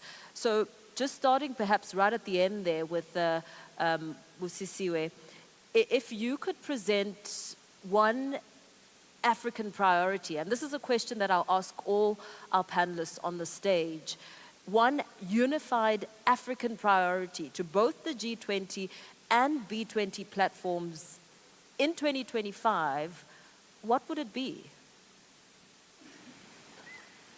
I think in the case of the African continent, I would probably maybe say let's put in place an enabling regulatory framework. Now, the case of rural development, for instance, has just been very aptly made in terms of ensuring that we prioritize connectivity in those underserved areas, as it were. And I think that if Africa is going to win, if Africa is going to succeed, if Africa is going to be successful in positioning itself as an investment destination, we need to make it easy for business to do what it needs to do.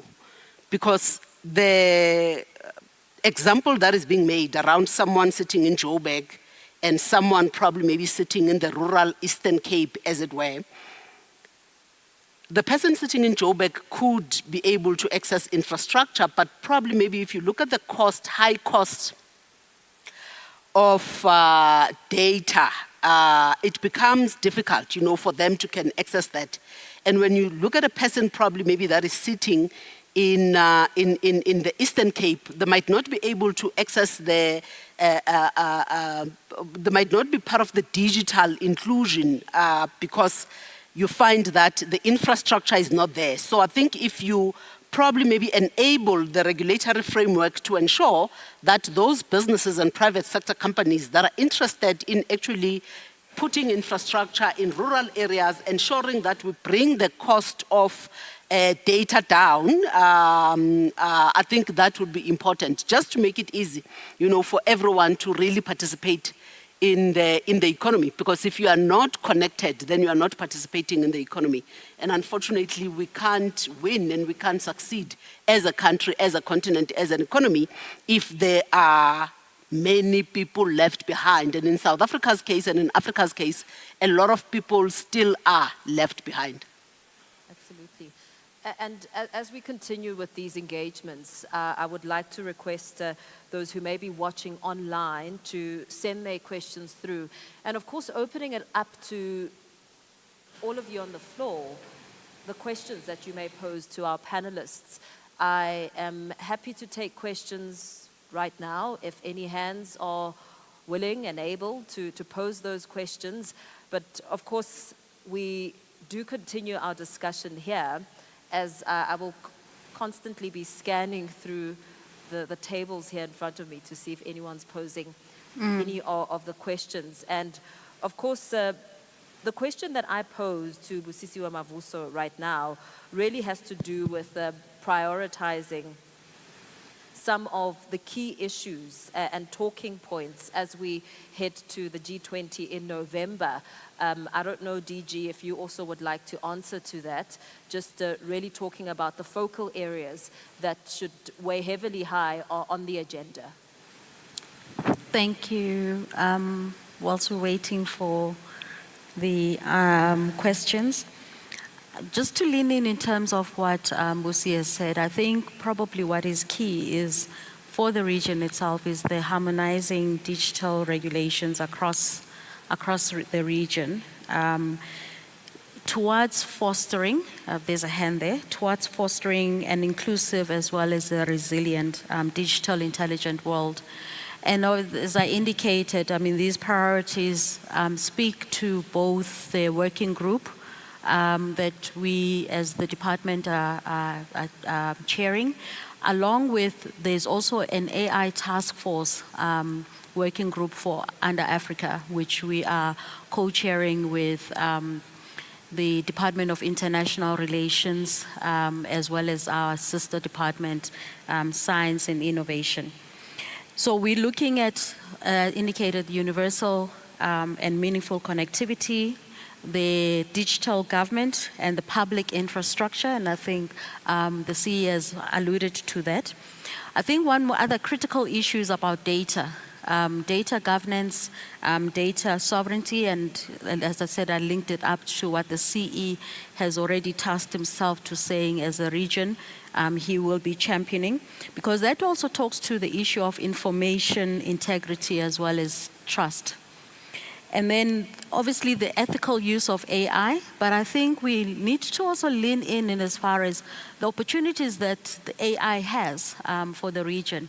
And again, talking to the SATA members, how do we drive AI in a meaningful way that will drive the digital economy in our respective countries? So you're talking about AI for agriculture, you're talking about AI for mining, AI for health, AI even for digital governance, amongst others. But there are many respective areas, and the key to it is obviously what the stakeholders are driving, ensuring that you have an adequate capacity to connect the particular, and then the deployment of obviously the relevant infrastructure and equipment in those areas. So I'm also tasking them to say, how do you make sure that we come out automating the region, making us, as I said, an intelligent region as well, that is fully productive. And then obviously there's the issues related to how do we enhance the collaboration, public-private, but how do we also then enhance the partnership between us, other G20 members, the international community as well, just to lean in terms of the best practice, but also then I think partnership in as far as how do we to support and fund all the initiatives that we've identified. And that also then talks to, as I said, back to the priorities about the inclusive development and the sustainability of it. We do have a question on the floor.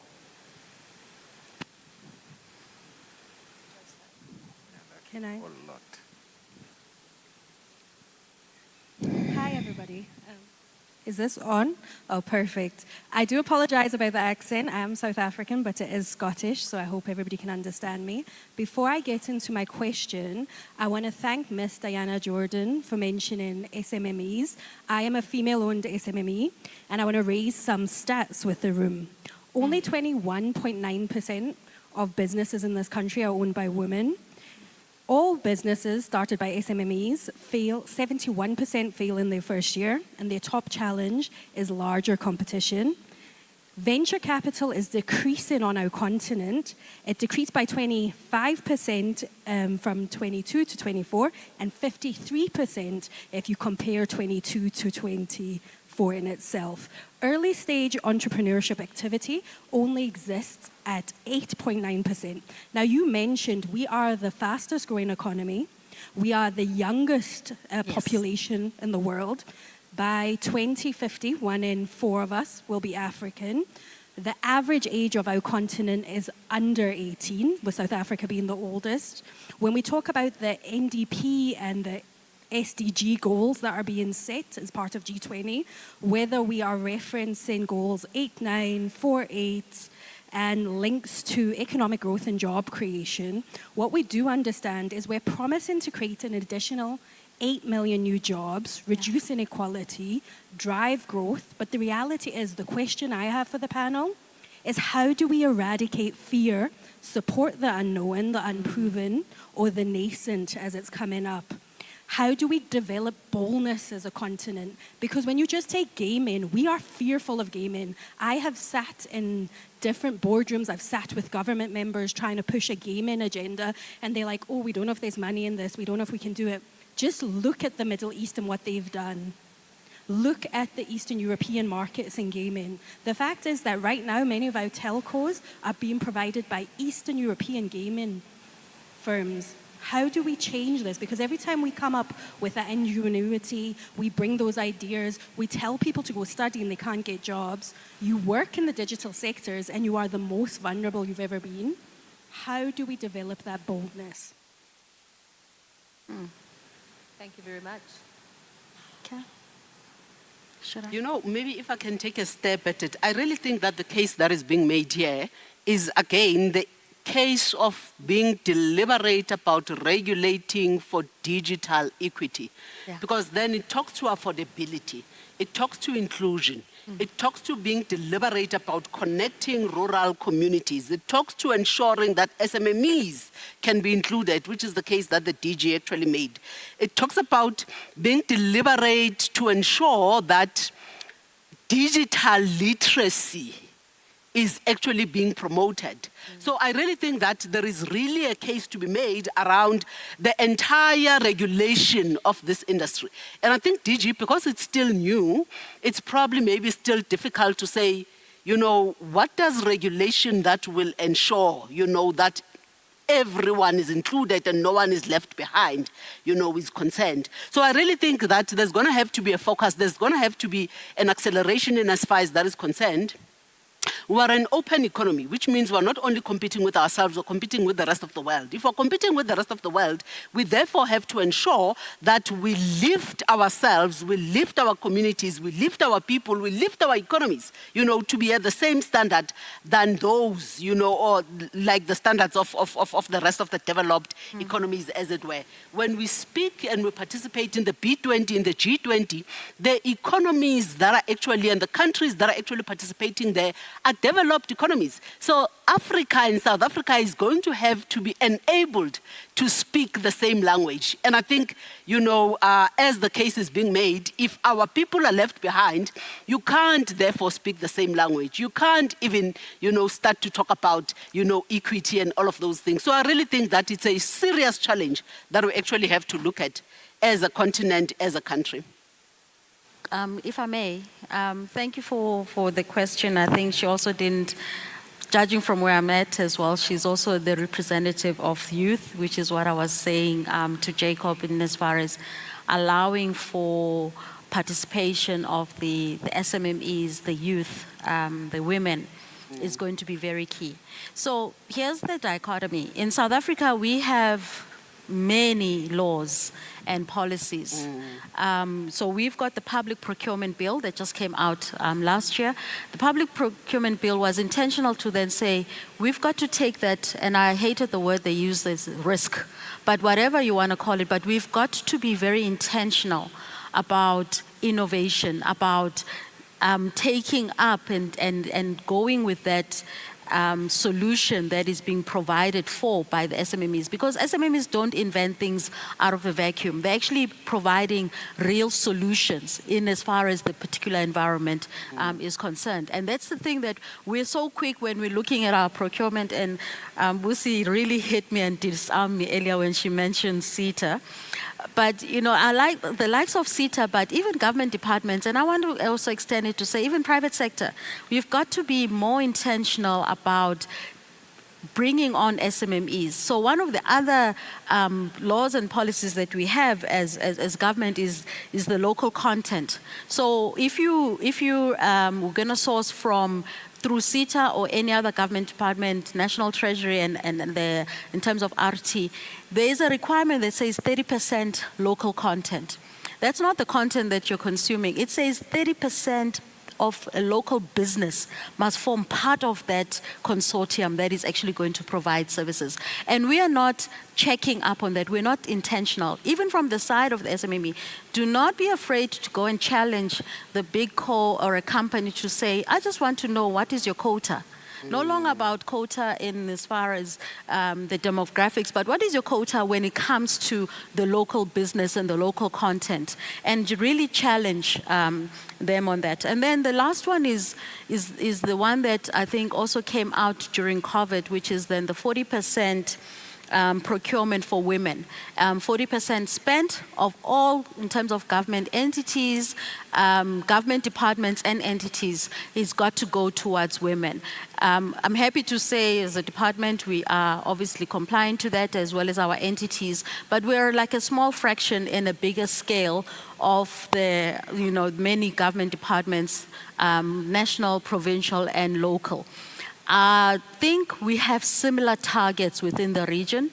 George can maybe clarify that, but we were going about to then say we're very conscious of the issues of empowerment of women and empowerment of youth, in as far as then in incorporating that within our respective policy frameworks within the region. So I'm just wanting to say that what is now at threat is how intentional are we in as far as fulfilling these laws as well as regulations that are there. I think, if I may add and perhaps answer the question. I like your question because it is the reality of Africa, and most probably a personal passion for me, because this sentiment of Africa is coming and rising. What you've pointed out is Africa is ready now. So to answer you quickly and not to be commercial, Telkom does have a gaming division. I will certainly take up your name and we can introduce you to our gaming team. But the reality of it is, and a challenge further to the CEOs like me of SATA, because many of us actually are government-owned, and it's for us to act now. We have to invest beyond profitability. And it's a challenge that the new chair will take on, because a lot of these elements, whilst we wait for policy, we will wait another 45 years. What we need to help present for Busi and the team when we go to G20 in October, charity begins at home. We need to have tangible actions that we go there. It does not need for the world to come here for us with begging hands to seek to have a united front. We have the networks, we have the fiber. What is stopping us from taking the first actions? What are we doing as SATA to execute? Policy is not something that is written by foreign powers. We also need to take initiatives. Africa's time is not in 30 years, it is now. And I think we also need to take it upon ourselves to say, what are we doing? Sis Busi, if you said SATA is failing, Telkom will raise our hand. In BCX and in OpenServe, in Telkom Consumer, we will make sure that South Africa is not suffering digital load shedding. We are raising our hands. I'll hold you to it. With that commitment, I think the other part of the question really spoke to access. What is it? I think the other question spoke to access. Looking at access to the, okay, are you adding to your question?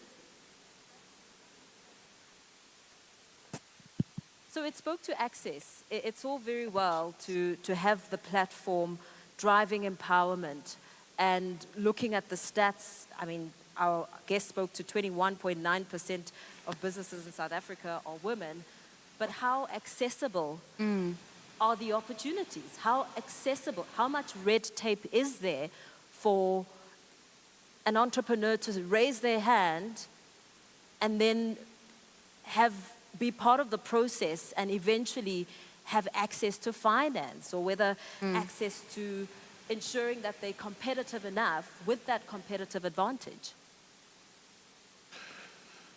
If I may come in on that question first, thank you very much, our colleague. I think our Group Telecom CEO highlighted Africa now. He said our policies, our regulations are not written by foreign bodies. It's us. Let's drive the agenda. Let's do it. So similar to access, what do we need to do? What do we need to change? That's why this forum, we are here. We do have the private sector participating. So let's support our governments. Let's bring out those issues. What do we need to do as a region, as Africa? What do we need to unpack? So let's drive the agenda and make sure that as a region we compete with the rest of the world. Let's grow our own private-led investments and manufacture our own equipment. We heard from SADC colleague, Dr. Athiu. Right now, we are importing equipment from other countries. When are we going to support our own local manufacturers? When are we going to nurture our own enterprises to manufacture our equipment so that we don't have to import equipment from outside our region? So it's our time, let's do it. Let's unpack the issues, the challenges to do with access, to do with policy, and then let's bridge those challenges. It's time for innovation. And the world must learn from us. You saw during the official opening the display by our cultural group. Africa, we are rich. Thank you. Thank are there any more questions? Okay, I come back. Yep. Thank you very much. So many really important points have been brought out. The previous questions was very thoughtful. So thank you for that, and thank you for the responses. I'm coming here fresh from Washington, D.C., where obviously the world is swirling and turning, and so these kinds of discussions are extremely important. You raised that important issue of data center capacities, which is fundamental to enabling a wide range of digital technologies, and considering the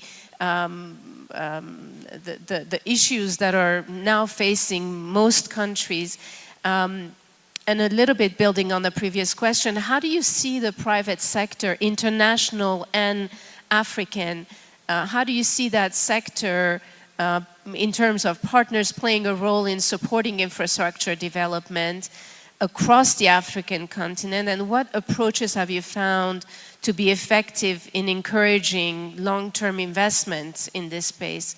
And secondary to that question, from a regulatory standpoint, what sources of information do you use and mechanism do you rely on to ensure the service providers are matching their commitments in delivering the quality of service that they commit to?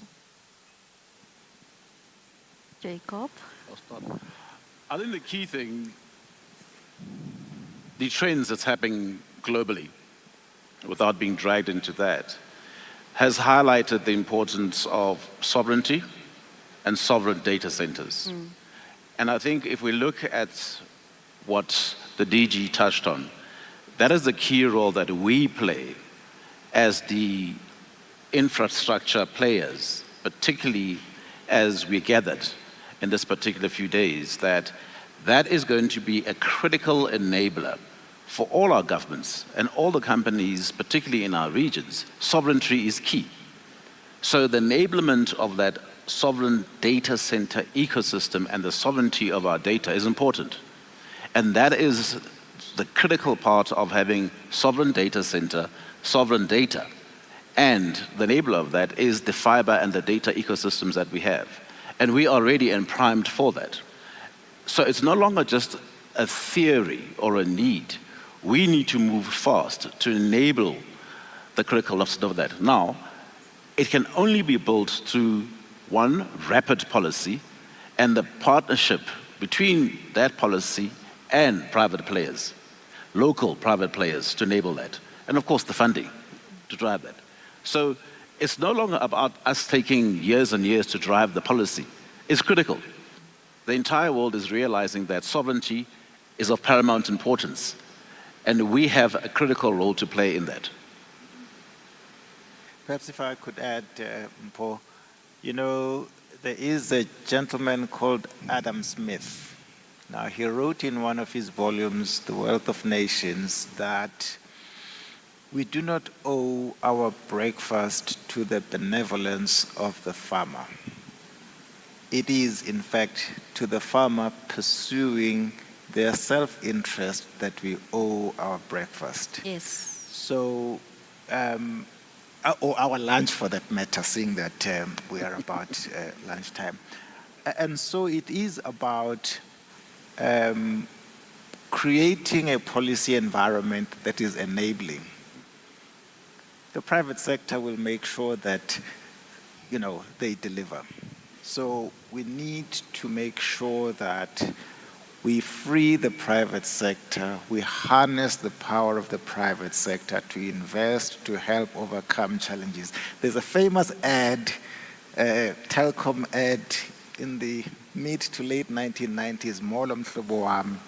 In my team, there are people who don't know that ad. They were not born when that ad used to play. It has not become necessary for them to know it because private investment has leapfrogged mobile communications. And so the point is, if we create the environment and harness the power of the private sector to invest, we can overcome some of these challenges. Thank you.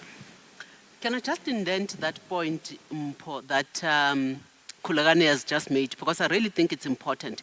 You see, you don't have to beg the private sector to go where there is an opportunity. If you make it easy for capital to land somewhere, it will go there. You don't have to convince them, you don't have to, capital is like water. It will always follow the path of least resistance. So if we make it difficult from a regulatory perspective for capital to land there, capital will go somewhere else because capital has got many addresses. And capital doesn't have to come to South Africa. It owes South Africa nothing. It owes no country nothing. So I think there is a piece, as we talk about what is the role of the private sector and how does the private sector come in to assist, we therefore need to also ask the question to governments. How do you ensure that the environment within which business operates is a conducive environment so that capital can willingly go there because it sees an opportunity? Yeah. Maybe then to add, I agree with everything that has been said. I think fundamentally it has to obviously go to both countries as well as regions' blueprint. So within South Africa, we've got the NDP as well as those developmental goals, and precisely as you just said, we've announced what it is that we need, and capital does come with obviously the local players. The same within the region, as you heard earlier from George, there is a priority in as far as to say we need to build still on the digital infrastructure within the region. So whilst there are certain markets that are well capacitated, there are still other areas that we still need to invest in. As I said, if we're living in this digital intelligent world, and we also want to thrive in as far as AI, boosting local innovation as well as, supporting various industries, to be more economically viable and sustainable, we've also identified the need in as far as to expand on this digital infrastructure. We've got to make sure that we're still interested in submarine cables. We're definitely still interested in satellite, because in Africa, for example, we're still one of the regions that is still unconnected. There's still areas that there's just no infrastructure, and obviously satellite can provide a real-time solution for that. But also then the issue of the affordability and the affordability of devices.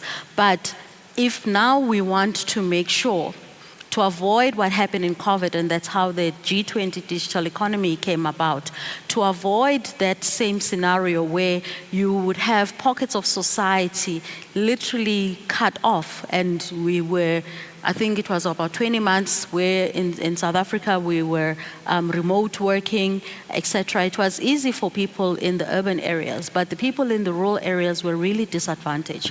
So we've got to make sure that we're building on now a new form of an infrastructure, digital schooling, digital health, which is part of the Digital Public Infrastructure Initiative, where then citizens will then be able to participate in this digital economy and society, irrespective of where they're at. So the issue of infrastructure, digital infrastructure, the fiber network rollout, your submarine cable, data centers, building in terms of then the cloud capabilities, and the storing of that data locally is going to be still key. And it's a common priority across the region. And that is basically, I'm happy to hear that Washington is interested. Do have a conversation with us and George here, and we'll be happy to share the plans in as far as where next and where perhaps that international partnership as well we can call in.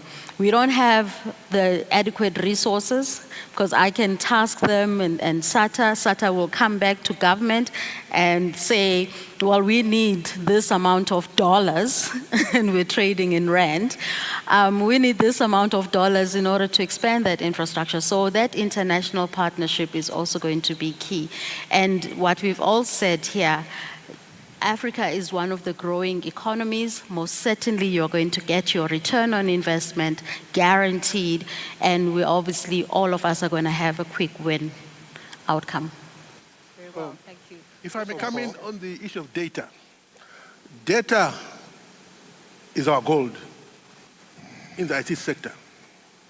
And SADC secretariat, in collaboration with World Bank, we are going to have a regional workshop next month The workshop will be held in Beechwood Hotel, where we're inviting the mobile players, the ministries, on how to use data to influence policy making. So it's going to be a regional workshop. We've invited all the players, and this workshop is going to be held from 17 to 19 May in South Africa. So thank you to South Africa for hosting this important regional workshop. Maybe Dr. Atsio, you want to say something about this workshop? Through our moderator? To address the issue of policy using data, which we already have. Thank you. Thank you very much. I mean, with that, we can clearly see that the networking has indeed begun. I don't know if you're wrapping up. Would you like to? Sure. I think the conversation around the data centers is very important because the data center is at the epicenter of digital transformation and this digital inclusion.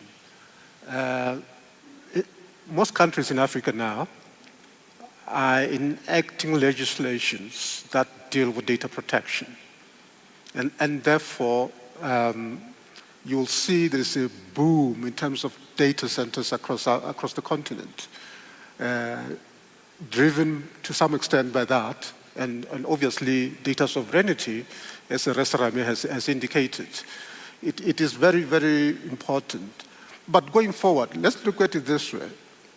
Ghana, if you have probably a few data centers, maybe one Gaborone, a few in South Africa at a certain level, maybe tier 3, and you spread them across, you have actually, and have them interconnected, you'll be elevating the tier status of those data centers. Because by doing that, they're already at tier 4 level, or even tier 5, depending on the level they are.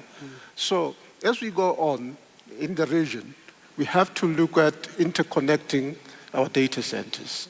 As much as we speak of sovereignty, but of course there's data that will have to remain in the country, but some can, stored elsewhere in other countries.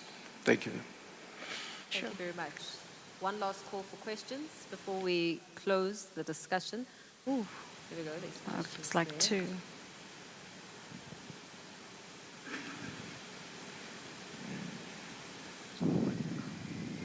As we wait for the roaming mic, another question here. So there's 3 questions that will follow.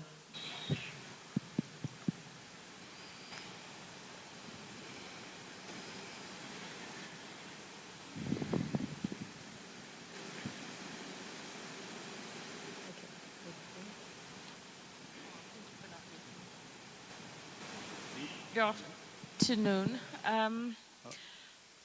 Thank you for the interesting insights of the panel and the questions from the floor. So now that we've identified that we have a very youthful population across the continent, we also know that we have a skills deficit, and we want to essentially enable Africa, and not just South Africa, in terms of being able to enhance the opportunities that come with the digital economy. What are your views on how we should address the skills deficit? Yes, we talk about the need to increase the number of graduates, but that's not a very inclusive approach. How do we then bring in more people at different levels so that they're skilled at various levels to participate effectively in the digital economy? Thank you. Thank you. I don't know who's... Can I give that a stamp? So there's one thing we do, certainly in this country, but in many countries across the world, is that we make very, very inefficient investments when it comes to skills. Basically have X number of universities. They're teaching the same courses they taught when you were at university, when I was at university, with perhaps just only 10% that has changed. That is inefficient because the demands of today are not met by that training. And so as countries, we're going to have to really, really address our investments in skills development. look at the curricula of our institutions and make sure that they train to satisfy the demands. In this country, the estimates are that we have upwards of 60,000 digital skills jobs that cannot be filled by people trained in this country. We have to offshore those jobs to other nations. And yet, we spend 42 billion rand every year on the things called SATAs. What we produce there, nobody knows.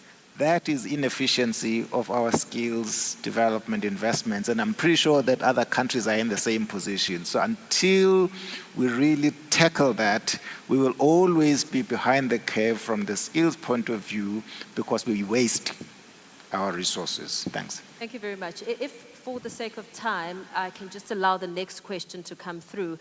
I saw the DG's mannerisms. She looked like she wanted to have a comeback to that question. But let's move along SATA swiftly. with an SE. Yes. Yes. Not SI. Hello. Hello. Okay. Thank you so much for the opportunity.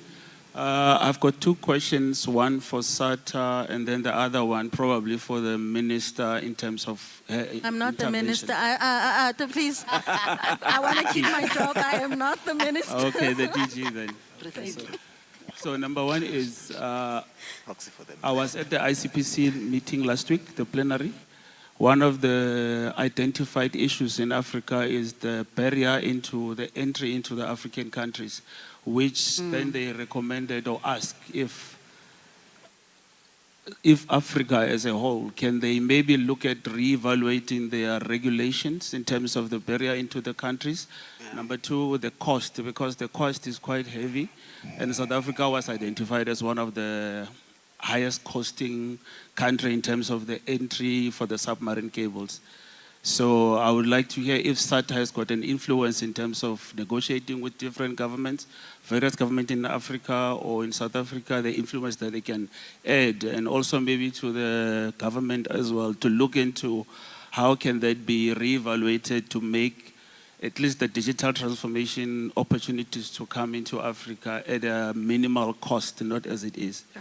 That's number one. Number two is we've got a repairing ship in South Africa that is currently under detention at about 300 million. That is, they've already paid about 100 million. So now the question to the government is, what other avenues could the government try and assist in terms of making sure that the detention is quickly fixed or assisted in terms of what can be done from because it's done by the Customs SARS. Okay. And this is the repair ship that is repairing both the east and west of Africa from Senegal up to almost Kenya in Africa. So it's responsible for the southern point of Africa. Thank you. For the submarine cables, that is. Thank you very much. That is our last question for this session this afternoon. I'll allow the panelists to answer as we wrap up the discussion. Yes, thank you, moderator. Allow me maybe just to respond to the first part regarding entry into the region. Yes, this is one of the issues we are discussing to open up our borders, enable borderless or cross-border investments by our investors. So this is it's a very important question, and it's part of this conference. How do we unlock this potential so that investors from our region can invest across the region? One of the policy initiatives which was approved by our member states is the North-South Corridor program from Durban all the way to the north. And Dr. Athiyu from SADC highlighted during his address the potential of these corridors to unlock investments. So yes, we do have programs already which we are addressing and to support our investors so that we unlock these opportunities to allow cross-border investments without the stringent licensing requirements across the region. So yes, let's talk about this during the discussions. Let's come up with proposals, and during the tenure of Telkom Group and OpenServe, who champion the implementation of these initiatives. As SATA, we do have influence to our member states. We sit into their meetings, and that's why SADC is here. Yeah. So thank you very much for raising that issue. Thank you. Yeah, a very quick one. As he indicated, SATA is here, SADC is here. I know that the Regulators Association is not here, but we'll bring them onto this particular discussion, and we'll definitely look at addressing those and unlocking those barriers. So we'd like to hear more. You know, with regards to the repairment, the ship repairment, it is rather unfortunate, and it's the first time we're hearing about it, so we can take that offline. You know, the importance of what he's mentioning is, I think last year we all suffered, internet shutdown or lockdown. And maybe I should call it lockdown because shutdown means something else to the IGF team.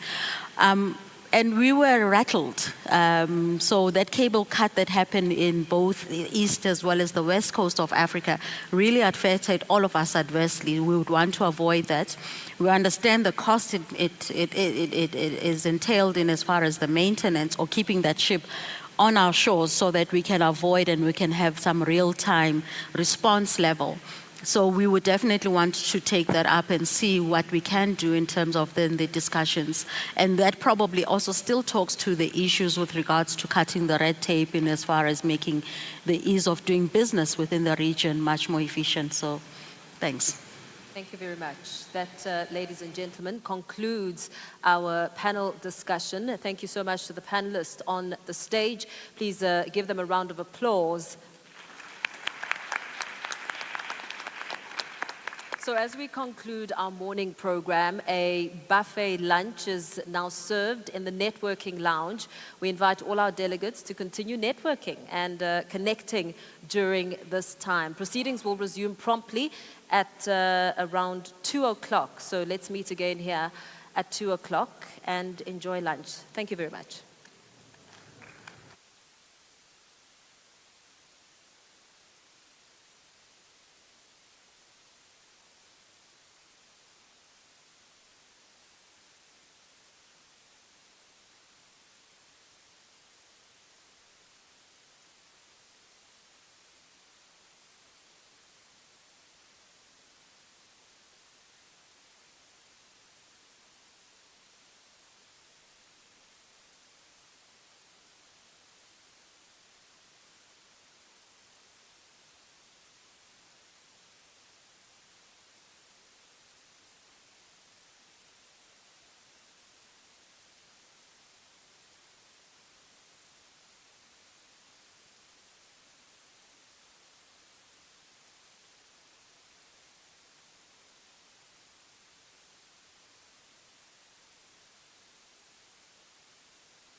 so that tomorrow I'll present the final compact version. We are capturing the discussion inputs, what the speakers have said, what the minister have said to guide us and shape our digital future. So now allow me just to share the pillars of the recommendations. The rest of the text we kindly ask everyone to read, provide inputs during the conference. Tomorrow I'll then present the final version for adoption on Friday. So the theme and the sub-themes, the theme talks to connectivity and the sub-themes talks to connecting our region to the rest of the world and harnessing the power of AI and emerging technologies. So all the recommendations that are talking to this theme and sub-themes. In terms of the pillars, the first one talks to governance and working structure. How are we going to manage our work programs? The second pillar talks to driving industry growth. How do we support investment by the private sector? How do we grow our SMMEs? Because SMMEs are providing opportunities for innovation, opportunities for growth. So we have had discussions during the G20 and B20 panel discussions, and questions were raised in terms of how can we unlock the opportunities in the region and encourage cross-border investments. So that's a very important pillar in terms of our recommendations. And the third pillar talks to collaboration and partnerships. How do we collaborate across the region? How do we partner? How do we co-invest?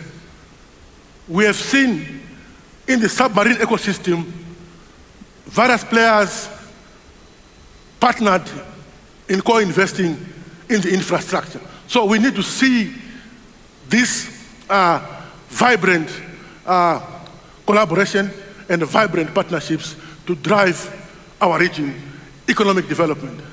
The fourth pillar talks to digital technology and services. This is very, very important. How do we harness the latest technology? How do we bring the latest services to our citizens? And also, how do we support the various sectors, be agriculture, be mining, be manufacturing, be education? Because as ICT, we are the catalyst. We drive, we are the backbone of economic development. So this is a very, very important pillar. The next pillar number 5, talks to policy and the regulatory environment. How do we influence the policy making? You heard about Africa Now. It's us here in this room. How do we come up with initiatives and sell them to our stakeholders? Last year, we were in Zambia, and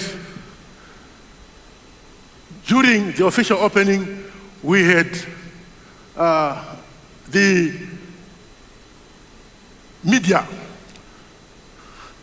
She's taking pictures, and in Zambia, we had drones flying around, taking pictures, and the minister came to me and said, Jacob, this is technology.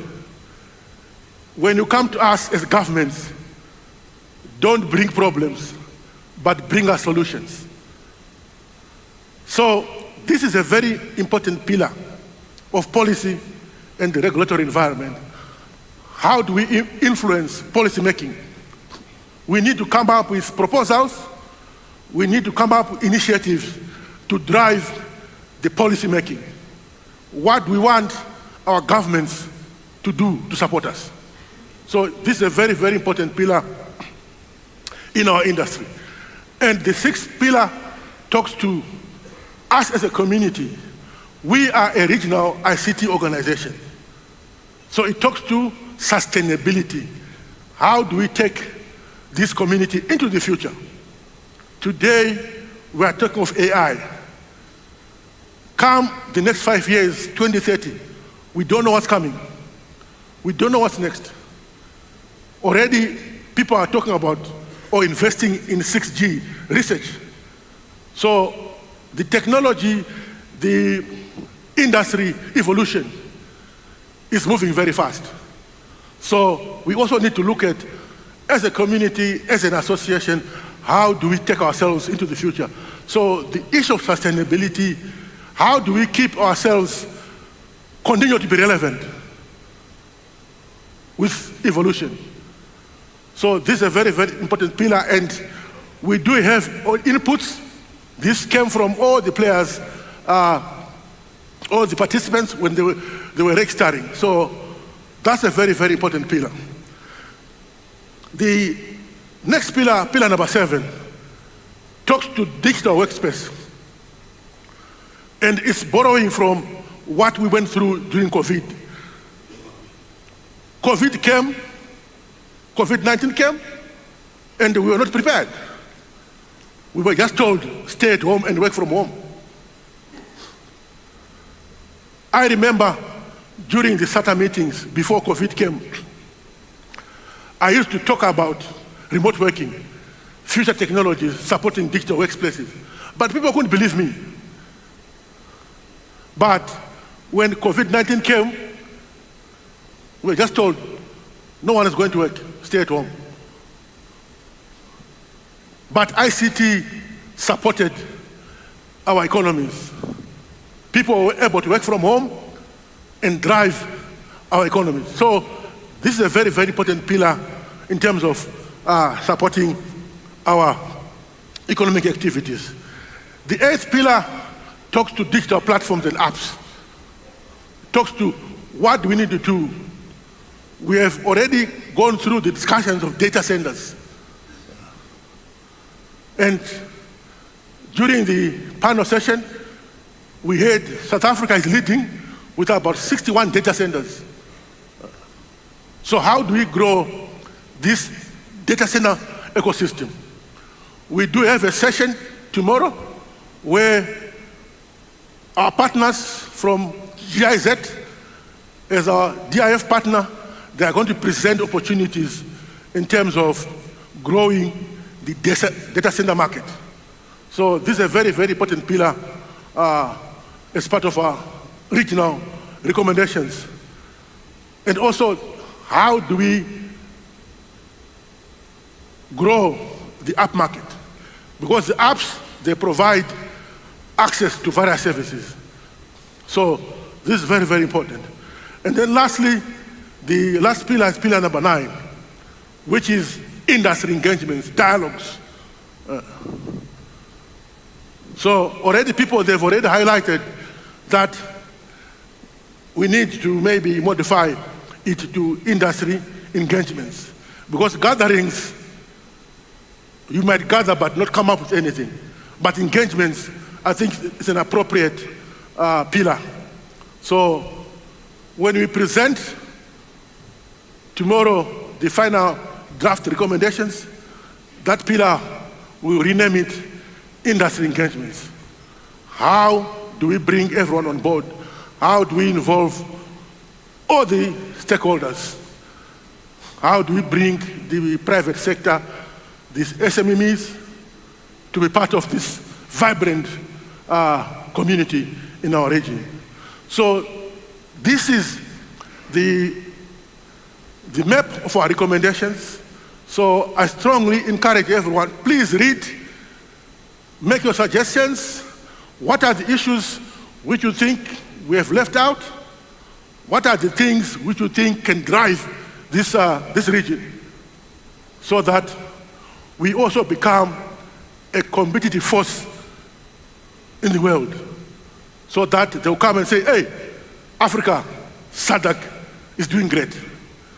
So please go go through these recommendations, and tomorrow we will consolidate today and tonight your inputs, and then present the final version, which will be adopted on Friday. So I don't know if there's a burning question before I hand over back to our program director. Okay, if there's no question which is burning, please, you're welcome to interact. Let's network during the various networking events, and let's drive these issues so that we implement or come up with practical implementation issues and initiatives. Thank you.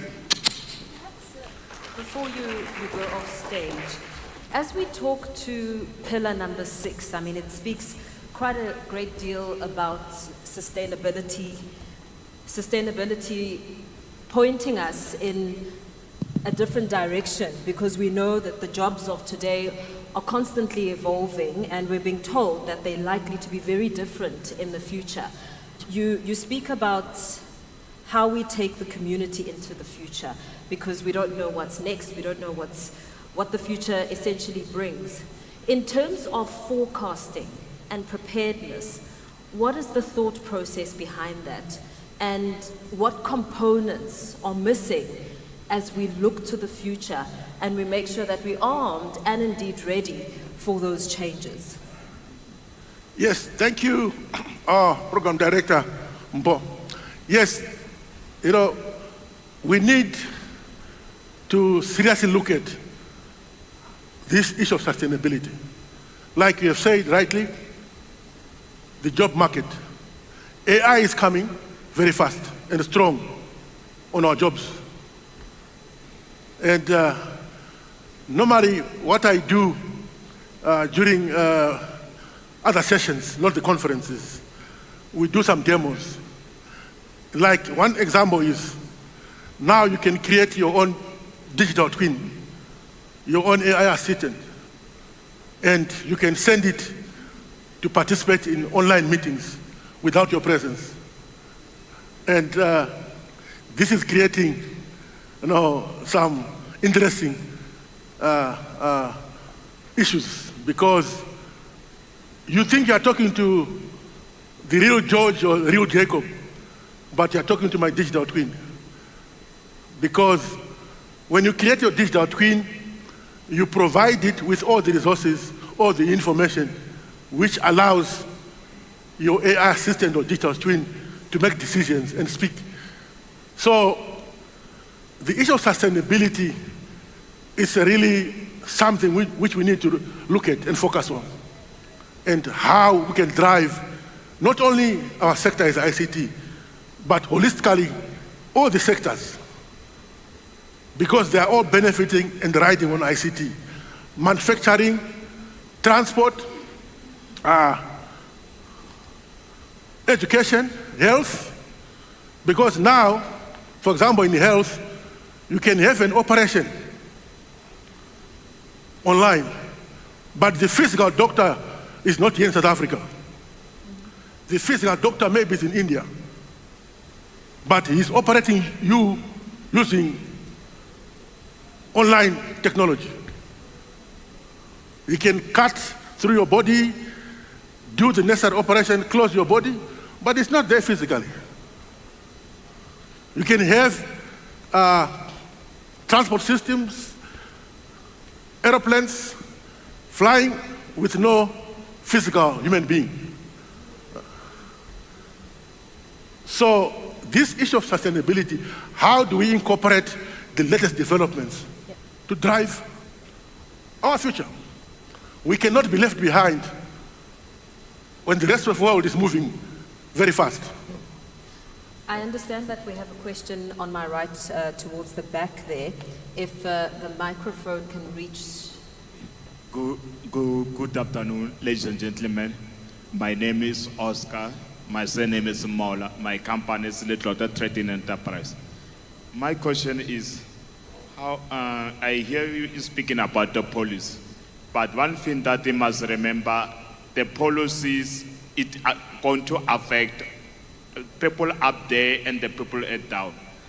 I want to ask you, are you going to do mobilization where this, before the policies passed, can reach the whole society so that they can give some point and facts, some facts, so that they can correct where the policies can maybe be wrong?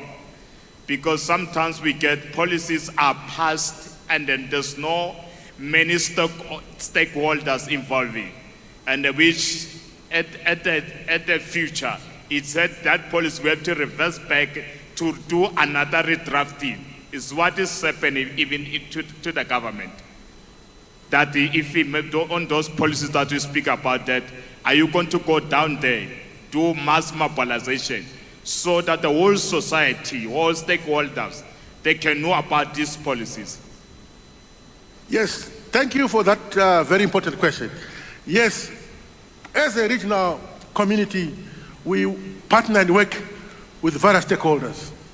And it's upon us to make sure that we go deep down and consult all the stakeholders so that any policy, any instruments which are adopted or approved, they do have inputs from all the stakeholders, the private sector, the greater community, so that tomorrow, when you implement the policies, they will help us to fast-track the implementation of the various initiatives and programs. So yes, you are right. We need to make sure that and identify the right channels of how do we engage all the stakeholders, be it at community level, be it at national level, and we need to identify these champions, partner with the various communities, and that's why here now, we don't only have SATA members. We do have regional bodies, we do have regional institutions who are here to partner with us and help us drive our digital future. So thank you very much for that question, and we include your input into the recommendation that we need to involve all the stakeholders, go down to the community level to make sure that we involve everyone and no one is left behind. Thank you. Thank you very much. I think that sums up the questions for this session with you. We do thank you, Mr. Jacob Muna Dawafa, for that clear delivery of the conference recommendations and, of course, the importance of those questions, which, of course, I understand you'll be expanding more on tomorrow. Yes. Thank you, our program director. Now, our next speaker, thank you very much. Our next speaker will take us through a presentation on connecting SADC to the world through ICT infrastructure. Please welcome to the stage Mutlalipula Ramaisa from OpenServe.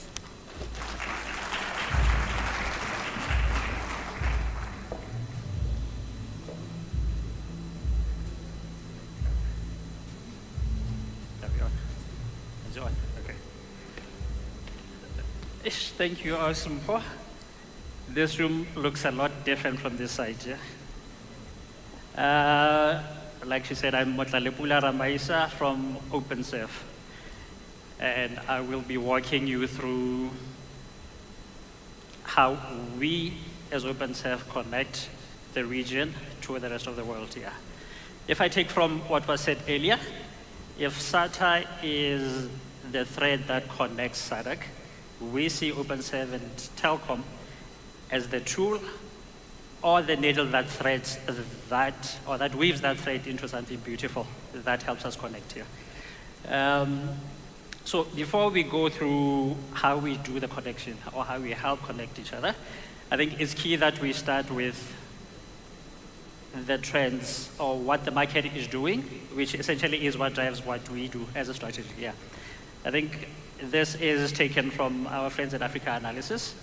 The first and most important, I think, trend is internet connectivity. Yeah, I think more and more of us are connected to the internet. If we look at, we talked a lot about digital inclusion in the morning. We as Telkom and OpenServe have been quite deliberate about passing homes with our fiber network. we have been deliberate about connecting those homes. And the result of that is more and more people are connected to the internet from a home perspective. If you look at it from a personal point, I think most of us, if not all of us here, are actually holding the internet in our pockets as we speak. It's either pockets or handbags, or in certain cases both, yeah. So we have access to so much connectivity, we have access to so much data that it's, to most of us, we don't even think about it. You take out your phone, you Google, you call somebody, we take it for granted, yeah. But from an Open7 Telkom point of view, we are aware that there's still quite a lot that we need to do to connect the other compatriots, to connect more people and let them access the internet, yeah. So, but with what we have done already, there is already quite an exponential growth in number of people connected to the internet. Now, if we take it back from a personal point of view, if we look at our enterprises and our businesses, a lot of us here are connected, are using some cloud technology one way or another. We are on Office 365, we're using Google Cloud. Even this presentation is hosted on 365, yeah. So we hope nothing breaks, yeah. So from both a personal point of view, from a business point of view, there is quite a growing demand for data, yeah. But moving on to the second one, it's not just about connectivity. It also matters what quality we have here. It does not help to connect to the internet if it buffers here. It would be quite ironic if somebody is watching the SATA conference where we're talking connectivity and that connectivity buffers here. So we're seeing more and more use cases that require a high-speed internet, high-speed connectivity, low latency, and virtually no loss at all, yeah. Now, the third one is, and I know we've talked quite a bit about submarine cables. The changes, the trends in technology is such that the cables are becoming much better. They allow faster data transmission. They are more robust and afford us more capacity that we have access to, yeah. We'll talk a bit more about that in coming slides. Fourth one is diversity. You would notice that Google came through, they brought Equiano. Meta did to Africa. We know there's talk of Umoja coming through here. So because of the demand for data that they see on the continent, on the region, the hyperscalers are coming through with their own submarine cables, not necessarily to sell them, but to enable our customers, our consumers, to get access to their content, yeah. Now, what has that done to us? It offers a lot of diversity, because now you can choose where you want your capacity. You can go Equiano to Africa, easy, everywhere else, yeah. So I think we are getting spoiled for choice. And then finally, what that ultimately means to us is the cost of bandwidth has significantly gone down, yeah. So the price per meg, if you look at it now compared to what it was a decade ago, there is quite a significant drop, yeah. I shall not go into details on that because I don't want to start discussions about discounts, yeah. I see a lot of my customers are here, so please do not jump on that. Now, looking at these trends, looking at what the market is doing and what's happening, how does this drive our strategy as Openserve? What is it that we have done to prepare for these changes? Now, we've looked at it in three ways. One is, we as a region, we need a hell of a lot of capacity to cater for the demands that are coming through. So we, from an Openserve Telkom point of view, we have invested in quite a lot of submarine capacity across different cables here. And then two, it doesn't help to have the capacity if it's susceptible to failure. So we have invested quite a lot in ensuring resiliency. And we did that by investing in multiple cables so that we don't necessarily have a single point of failure. And then three, which we often overlook, it doesn't help to have the submarine capacity and have it end at the cable landing station. You actually need to take that capacity and bring it where it's needed, where the customers want it, whether it's to the data center whether it's to the office, whether it's to the end customer's home. But you need to have enough backhaul, which is robust enough, which is strong enough to deliver the capacity where it's needed. Yeah. In the coming slides, I'll just take you through these three pillars essentially, just to take you through what it is that we have done and what's available. Yeah. So we'll start with the capacity. We have invested in quite a number of submarine cables, 4 actually. Now, these 4 allow us access to just around 4 terabits per second capacity, as it is. And this is just our portion of it. It doesn't talk to the entire submarine cables systems. So 4 terabits per second are available to OpenServe and our customers, yeah. Specifically, the cables we have invested in, we have Easy in the east, we have SAT3, WAX and Equiano on the west, yeah. Important to notice, excuse me if I touch. Do I have permission to touch? Yes.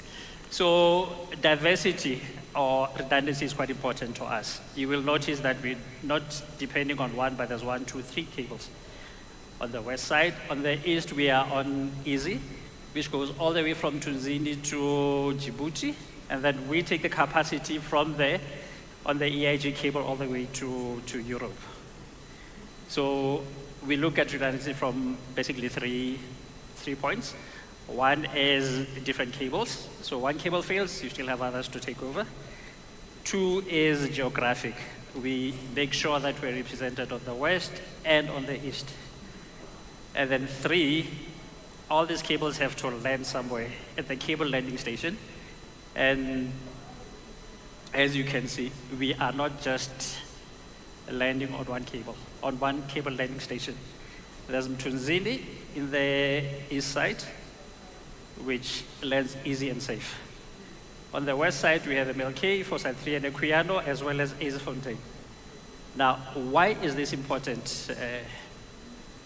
To answer that, let's just rewind a bit. Just go 1 year back. Yeah?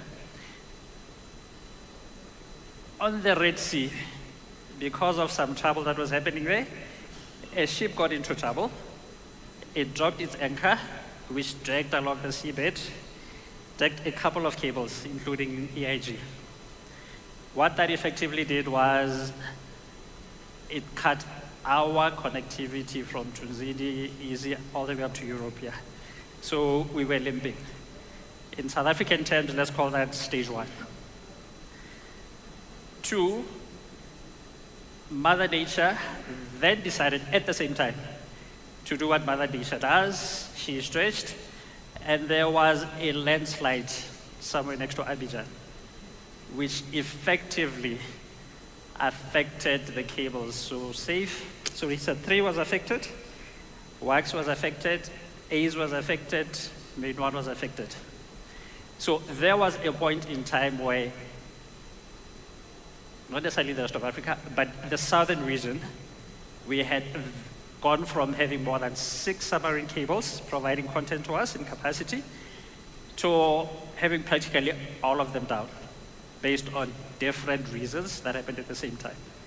Now, fortunately, and this talks to, in the previous slide when we said the newer submarine cables are more robust. Now, because of advances, Equiano was laid not so close to the shore. It was a bit further within the sea. So as the landslide happened, as the other cables were cut and affected, Equiano stayed up. So we had that one lifeline, providing capacity all the way to us in South Africa here. Now, because of, I think 1, planning from our team, and then 2, some foresight into making sure that we have redundancy, and we're not in a position to rely on just one cable. We had enough capacity on Easy, not just for our customers as Telkom, not just for our own use, but we had enough to share with the partners. So a lot of the partners in here, we got into a conversation, we said, the region is down. We are affected, we can't get on 365, we can't get our applications going. OpenServe Telkom, let's talk what it is that we can do. And because we had enough capacity, because we had planned ahead, we were able to provide that backup to our partners. As a result, a lot of us were still connected. Yes, it was slower, because if you can imagine, if all our requirements, all our capacity comes from one cable, obviously it affects what the rest of us gets, yeah. But because of this redundancy, we were able to make sure that the region stayed connected while other people were suffering, yeah. So this is the point where I have to emphasize that we did not profit from a tragedy. We were just fortunate enough to help our regional partners and ensure that we remain connected, even in the face of tragedy, yeah. Now, the last part is, as you can see, the connections. We have connections. We get the content all the way from Europe, yeah. So, also speaks to redundancy. We have 4 major hubs in Europe: London, Frankfurt, Marseille, and Lisbon, which allows us to pretty much make sure that we get content. Should any of those hubs fail, there is a mesh network up there. There is enough redundancy and backup to make sure that we don't fall short. Yeah. You will also notice that on the SAFE, we're going all the way to Singapore. So if there is a need for any content on this side of the world, we have connectivity there. Yeah. Also worth mentioning, we got burnt with the tragedy. We also looked at where else can we get connectivity, because the risk that we're sitting with, or that everybody's sitting with, is if everything comes cut, including to Africa, we rely too much on the links to Europe. Yeah. So what we have started looking at is what can we do to get content from South America, which, if my measures are correct, should be somewhere here. Yeah. So we are working on further redundancy or further backup on top of the backup, just to make sure that we have not just the capacity, because for now the 4.3 terabits is fine, but we have to make sure that should we need more, or should there be a tragedy that affects the existing ones, then we can get it somewhere else. Also important to note,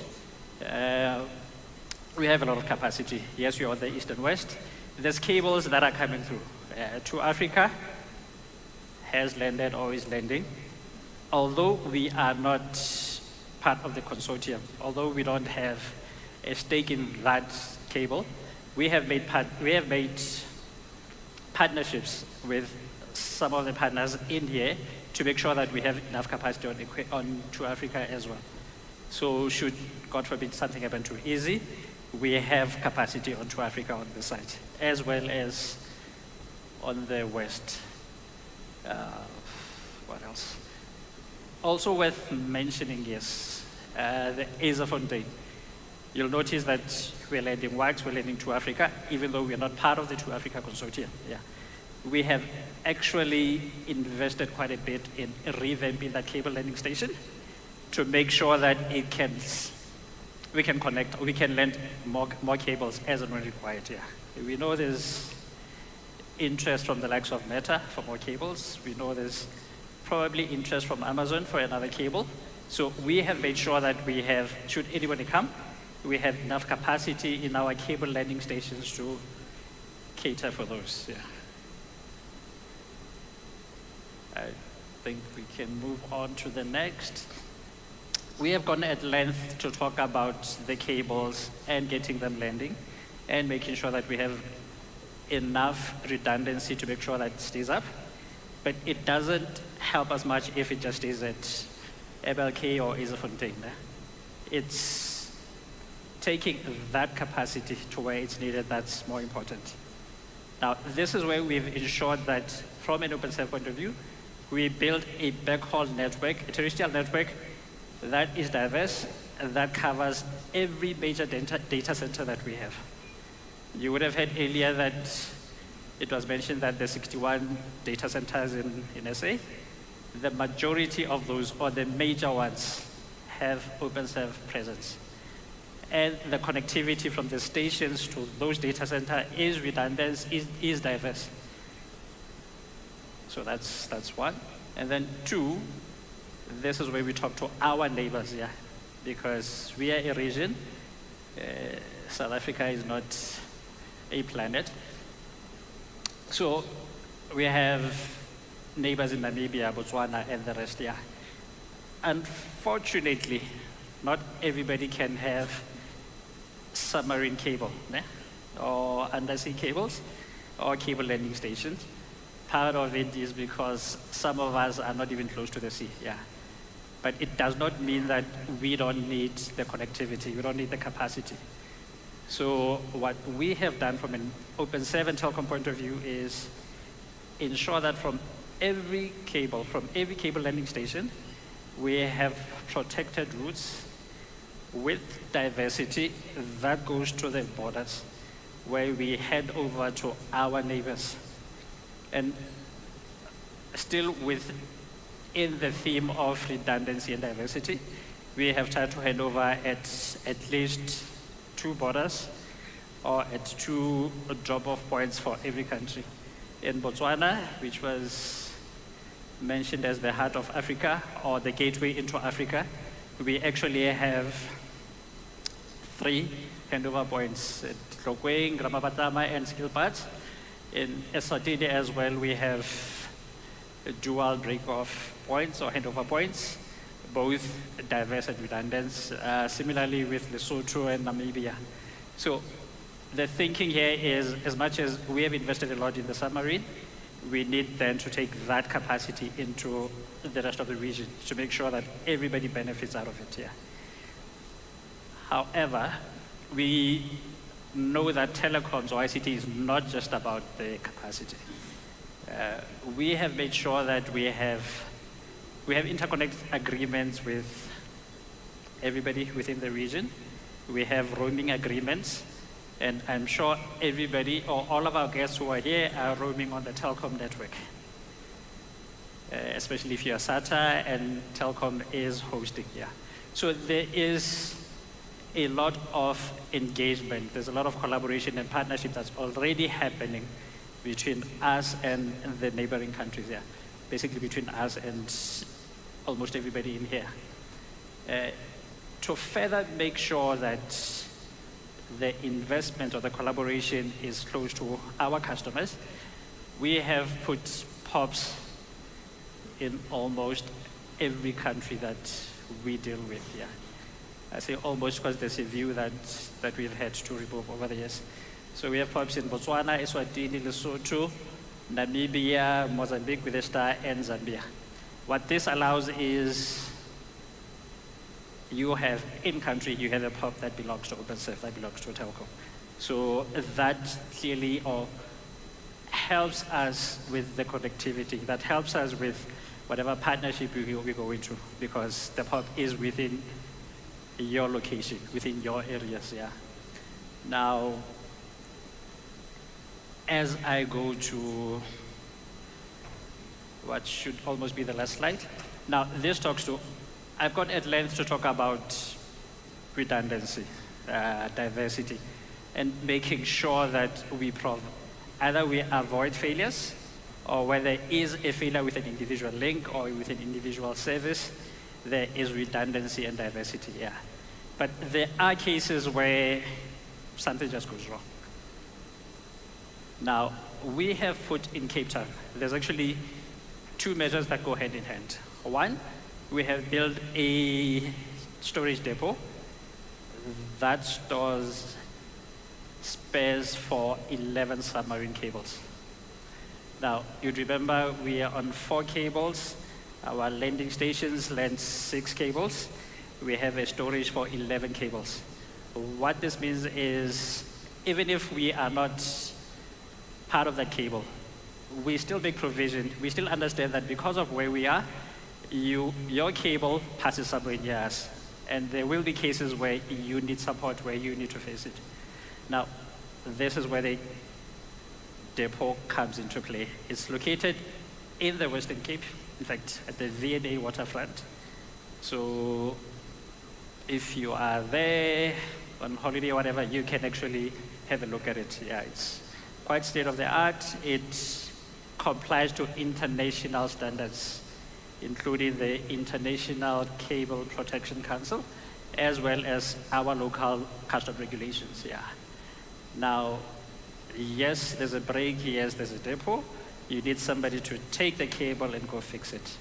This is where the submarine repair ship comes into play. The Leon Thevenin, I hope I'm saying it correctly, also docked in Cape Town, commissioned by the Two Ocean Cable Management Agreement to provide repair services to pretty much everybody that's part of the agreement. Yeah. So if, God forbid, anything happens, the particular cable informs us. We look at the spares that we already have. We deploy the cable to pick up the spares and then go fix it, and we are happy. Now, as I wrap up, I see my time is up. So a lot has been said about digital enablement, about collaboration. And now I will talk at we, not just as OpenServe, but us as a collective. Yeah. We have enough capacity coming into the region. We have enough skills developed over the years to take that capacity, to convert it or to use it to enhance life, to connect people.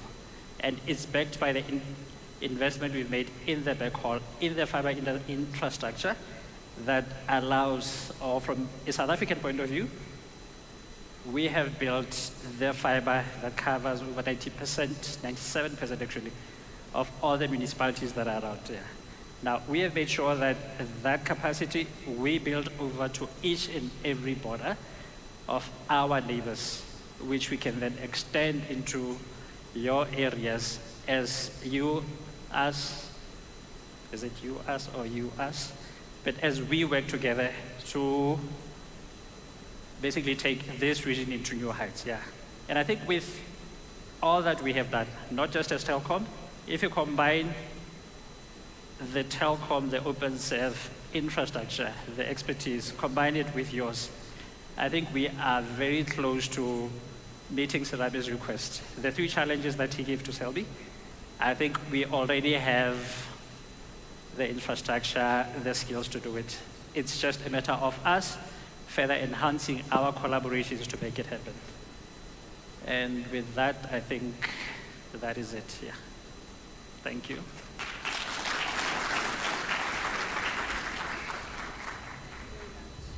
Thank you. Before you make your way down, some questions which I would also like to open to the floor. But you spoke quite a great deal about the contingency measures in place should disaster strike, speaking about some of the risk factors that you endure. You also mentioned how taking capacity to where it's needed most is important. So what are some of the challenges, would you say, you're met with in your efforts to advance, expand, and also collaborate?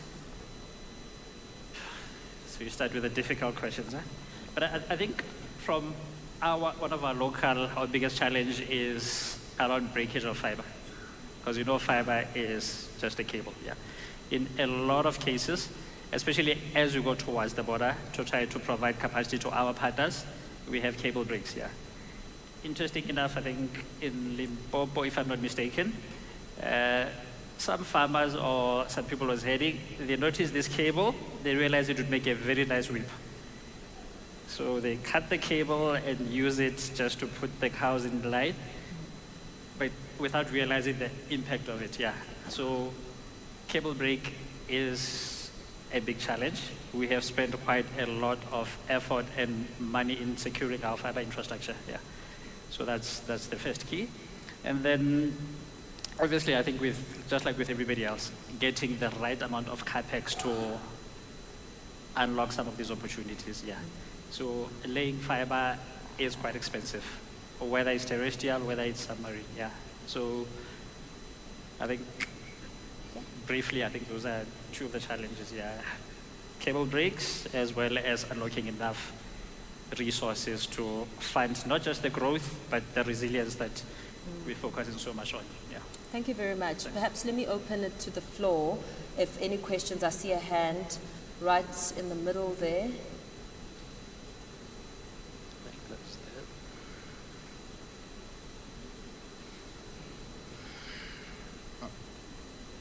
Hello. Thank you for the good presentation.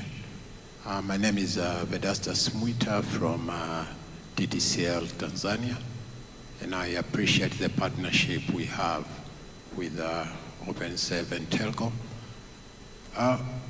Every one of us remember what happened last year in between February to May, when we had a major breakdown on the undersea cables on the northern and I think on the western part.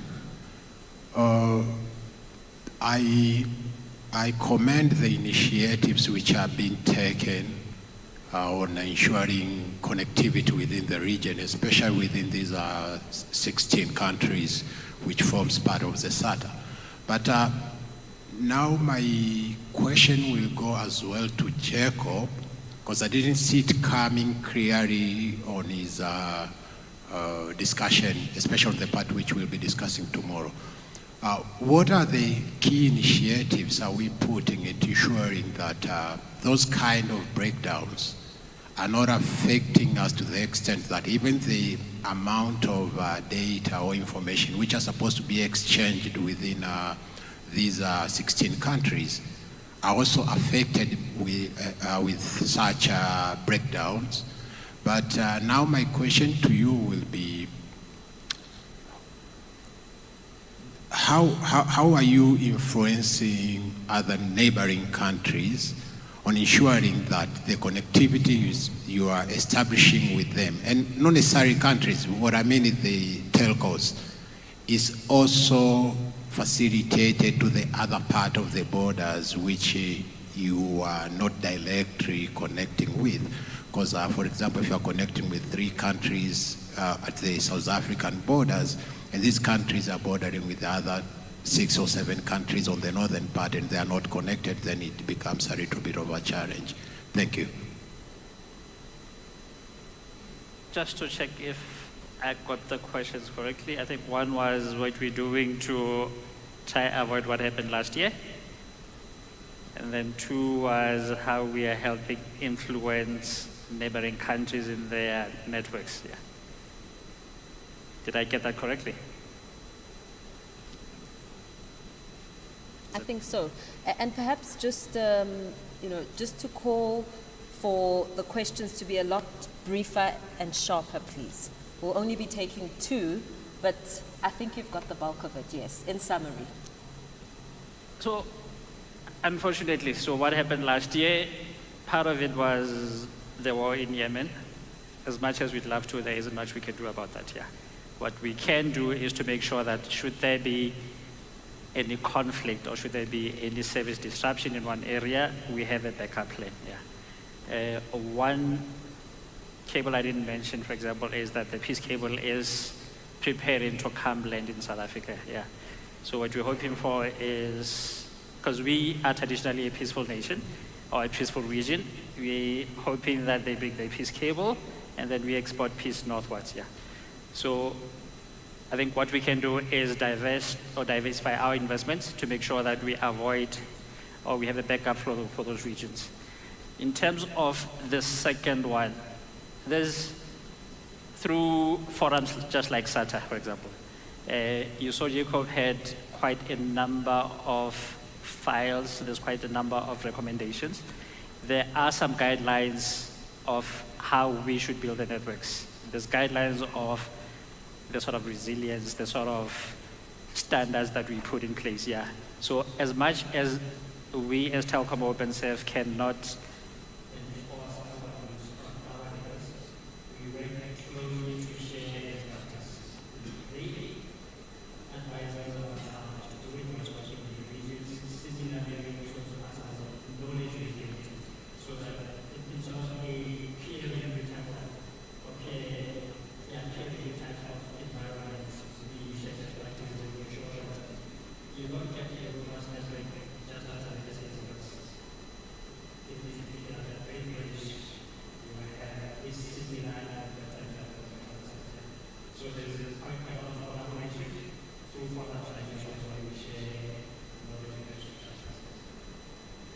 well, thank you. Just the last one here from Jacob.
On foreign DNS.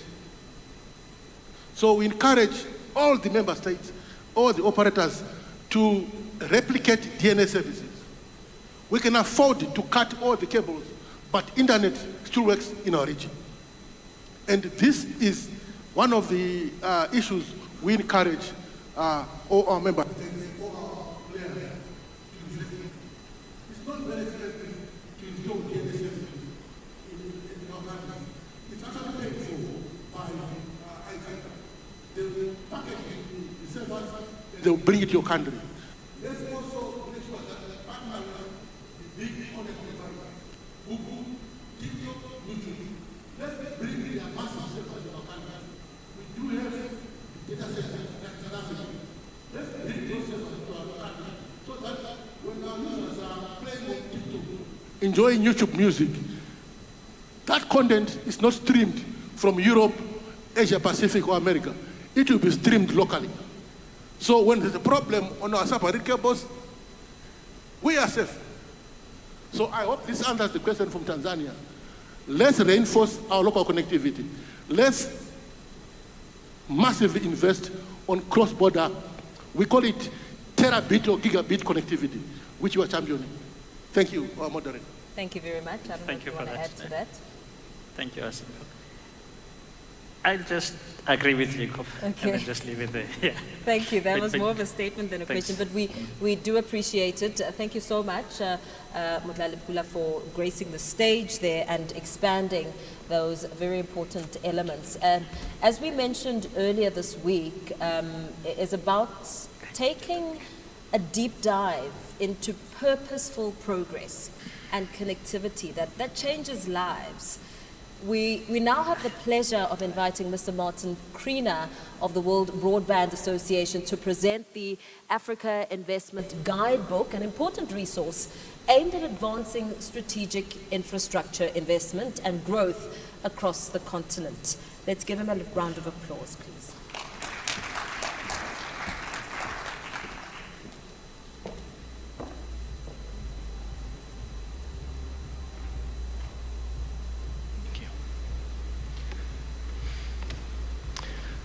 Well, good afternoon, everyone, and it's an absolute pleasure to be here. A big thank you to OpenServe for inviting us here today.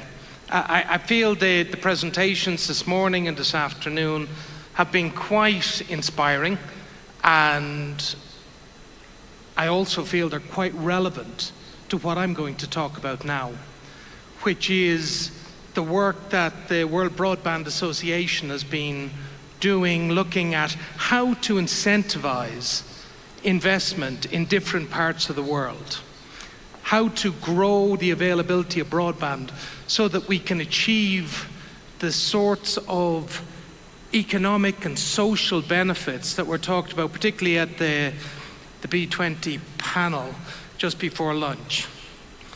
As we heard there, my name is Martin Kriener. I'm the Director General of the World Broadband Association. And prior to that, I was the President and CEO of the TM Forum, and I've written a number of books on digital transformation in the telecoms industry. So I felt really embedded in the conversations that we heard this morning because it's all connected. The software side, the digital transformation side, the connectivity side, the AI challenge, as well as, of course, the financial and political and economic and regulatory linkages around that. So let me get into it there very briefly. First of all, a little bit about the World Broadband Association. So the World Broadband Association it's an industry association that focuses on fixed broadband globally. Oddly, about in middle of 2022, the realization hit the industry that whilst we have excellent industry association globally for the mobile industry in GSMA, there is no equivalent industry organization for the fixed industry and particularly fixed broadband. There's lots of standards groupings that develop excellent standards in this area, and of course the ITU takes a strong lead on policy in the whole broadband area, but there isn't really an advocacy, business enablement organization for the fixed broadband industry. And so a number of the leading companies in the industry came together. OpenServe was in there right at the start and created the World Broadband Association. And it has grown really rapidly over the last couple of years. It's now it started off with about 8 members in 2022. It's now got about 165 members in over 55 different countries. And it's developing a huge rapport with the industry. And it's not just for operators, though of course operators are hugely important. It's not just for the big suppliers, the Huaweis and Nokias and ZTEs and so on. It is not just for those players, though they are a key element of it. I call them the supply side of the industry, the ones that make and deliver broadband.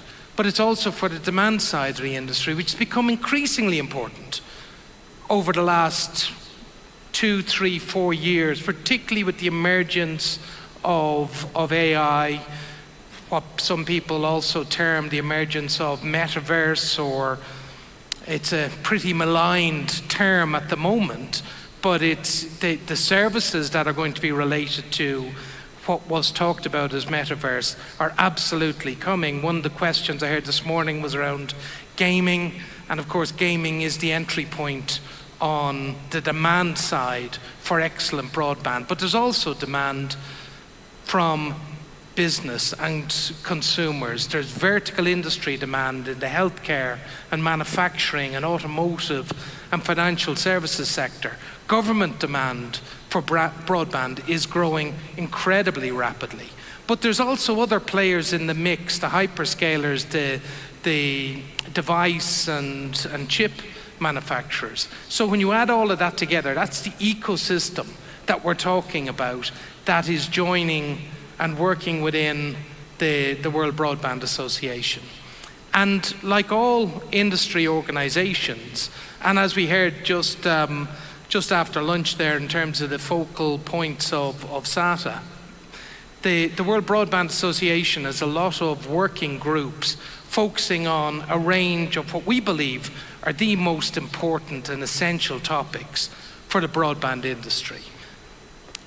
In our first working group, WG1, we call that our Next Generation Roadmap working group. And what we mean by the roadmap is, as we're all very familiar with the idea of 3G, 4G, 5G in the mobile world, but not as comfortable with talking about different generations in broadband. And we tend to talk in terms of speeds. So we've been building out a roadmap.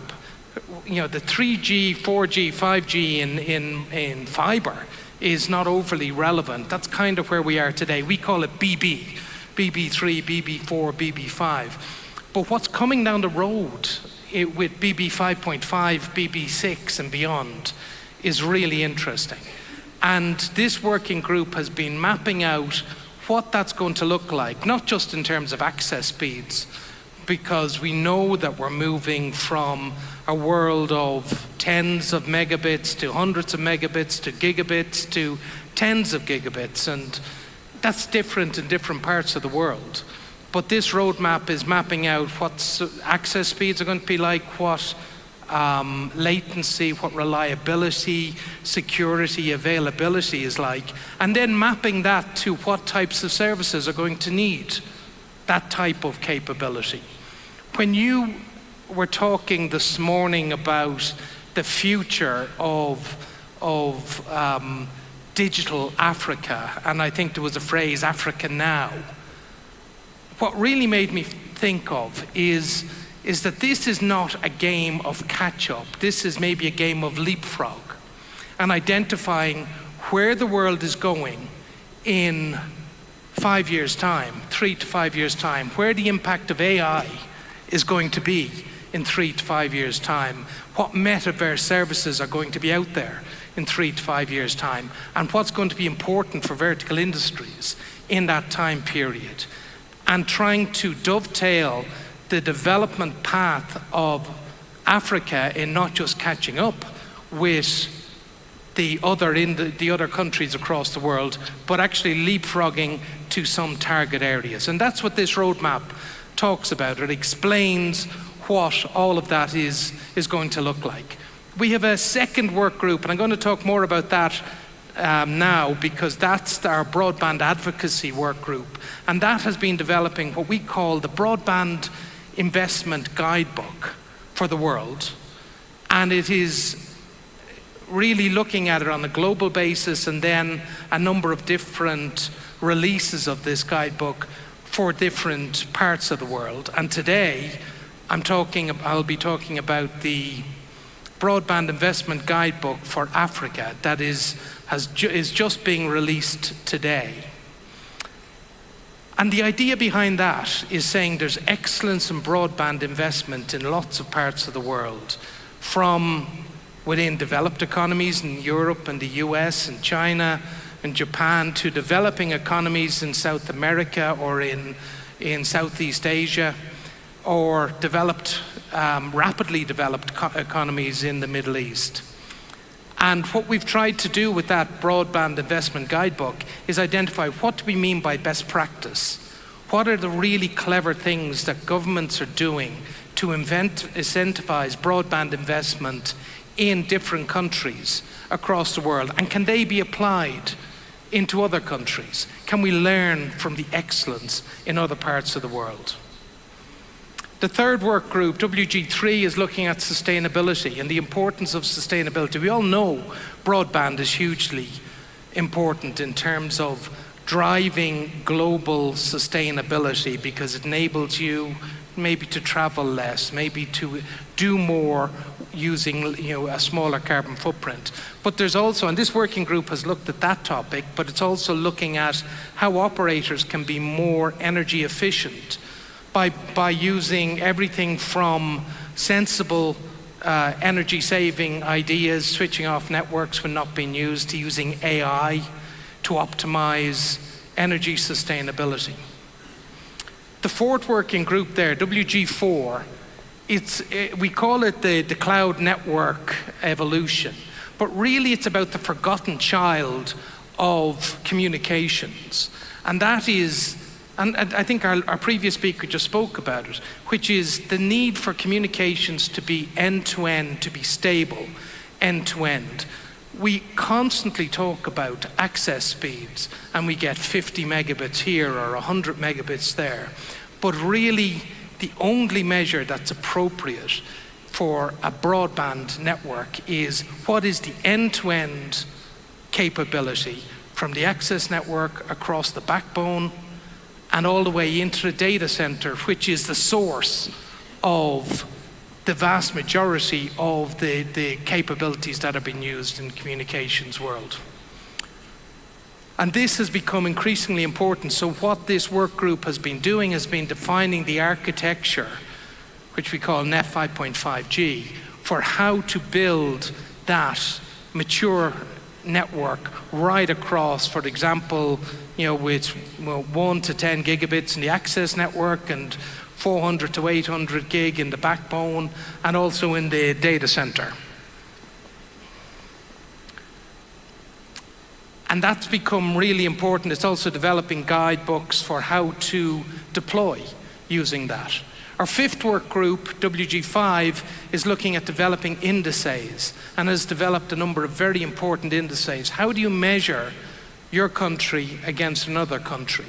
How well are you progressing in terms of your broadband investment? And we've got three main areas that we look at. We look at fiber deployment and fiber development index across about 95 countries across the world. How sophisticated is your country doing in fiber deployment compared to other parts of the world? The second one is what we call the Broadband and Cloud Development Index, and that feeds very much into a conversation we had this morning about sovereign cloud, sovereign data centers, in that if you've got excellent broadband, you also need to have in-country excellent cloud. And what we've found is that there's a hugely strong correlation between excellence in the combination of broadband and cloud and national GDP. The third key index that we've been running for the last number of years is the whole area of gigacities, because countries view themselves as an homogeneous beast, but investors view cities in a different way. And so investors will look at, will I invest in South Africa? I don't know. Will I invest in Johannesburg? Oh, well, I look at their metrics, and yes, I do like investing there, or in Cape Town. So we've been building a view of the capabilities of different cities against a set of metrics that we've defined within the WBBA.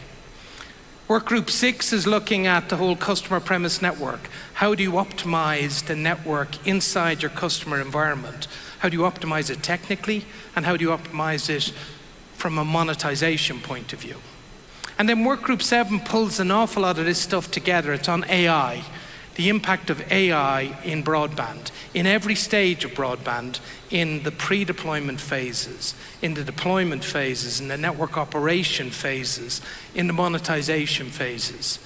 And so that is the overall collaboration work that the members of the WBBA have been doing for the last 3 years.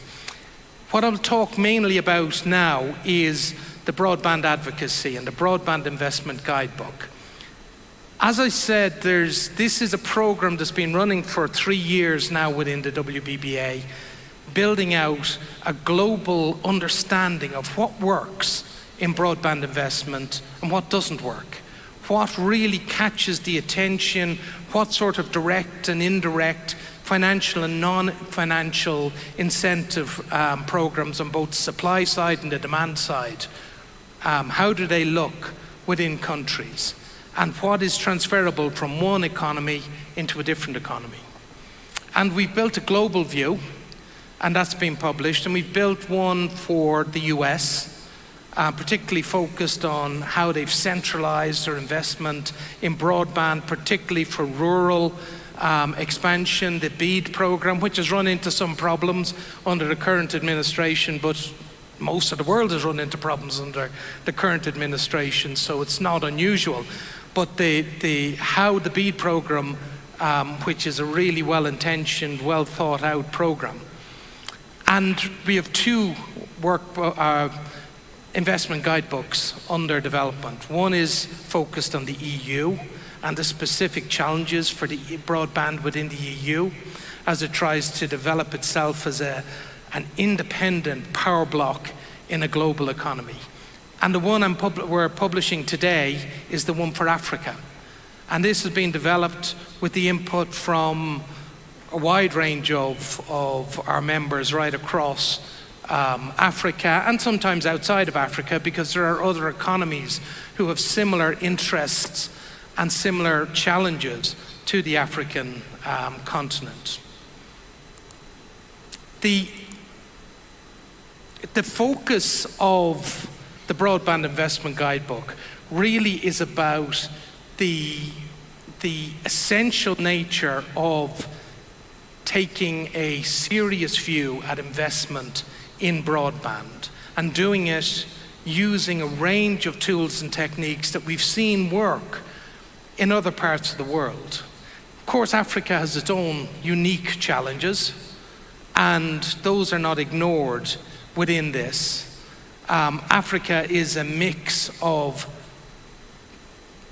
parts of Africa having excellent broadband capability and connectivity, and other major parts of Africa having very low or zero or almost zero levels of broadband connectivity. And so what we've looked at is trying to understand how to map out the breadth of the African continent, and seeing where is it succeeding and where does it need work. And this looks at, we've broken it down between North Africa, Southern Africa, East and Central Africa, and West Africa. And then we have a range of topics that we have been, and that this guidebook looks at. It looks at in terms of performance indicators for each of those regions, things like broadband subscriber, household penetration. It looks at investment in fixed wireless access in order to fill coverage gaps. It looks at FTTP coverage of the total country. It also looks at key investment metrics, such as the cost per house passed, cost per premise passed, the broadband ARPUs that are available, the subscriber take-up rates. And then it also looks at improving the viability of broadband investment metrics. And that's a range of topics, whether it's about non-access network bottlenecks, and that might be around the backbone network or submarine cable, as we've just heard, security of the infrastructure, affordability, regulatory impediments, and government support. And so it breaks it down how different parts of Africa are faring on each of those. I won't have time to go into the detail of each one of these, but I will encourage you to download and read this analysis. It also looks at things like the different average broadband speeds, and the total coverage of in different countries by the level of broadband availability. And you can see in some countries like Algeria, Morocco, Senegal, South Africa, the coverage is pretty strong. In a lot of the other countries within Africa, the coverage is quite weak. But that's not the whole story, because the costs, I think, of fiber to the premise are also a hugely important topic to look at within, and we see somewhere between $15 and $40 per month as the monthly retail prices for connectivity, and of relatively low speed connectivity on a global scale. And this isn't really to do with GDP per capita, because there's countries like Nepal where they're offering really high quality broadband for very low prices, $5 a month, $7 a month. So high quality broadband is not limited entirely by GDP per capita. It is limited primarily by the level of capital that's flowing into a country and the government's ability to spend directly in order to address this. Satellite plays a role, and we heard a fair bit about satellite this morning as well. Satellite plays an important role, but it's an expensive option. It fills a very important gap in certain places. It has capacity limitations, and it has a cost limitation, particularly in terms of the cost of terminal equipment. And then fixed wireless access, again, excellent stopgap solution. And maybe a stopgap for 5 to 10 years perhaps, but fixed wireless access is a key part of how broadband can get to a wider community.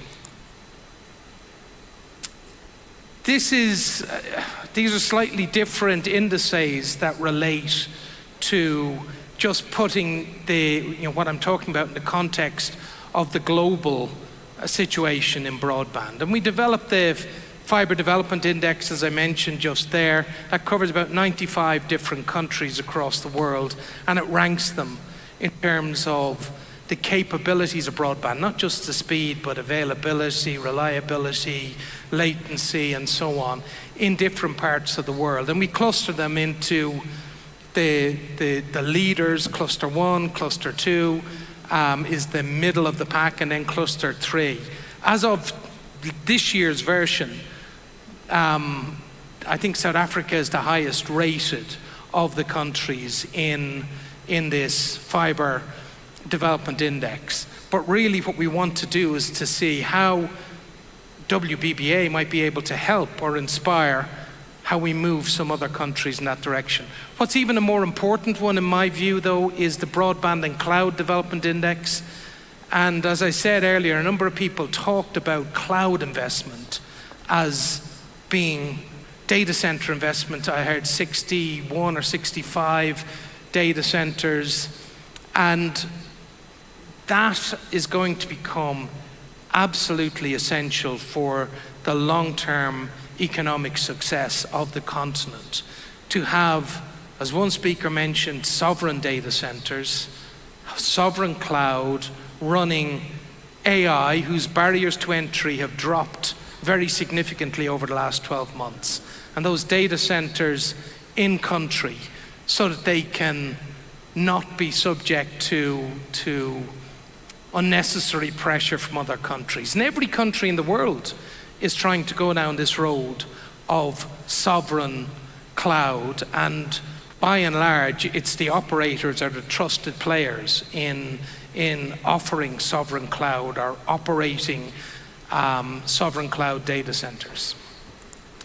So another aspect of the guidebook talks about some of the recommendations about reducing infrastructure rollout, different techniques and ideas for how that is done in other countries. And for each of these 6 recommendations, they're not just blasé recommendations, they're based off a series of case studies that are attached to this as well.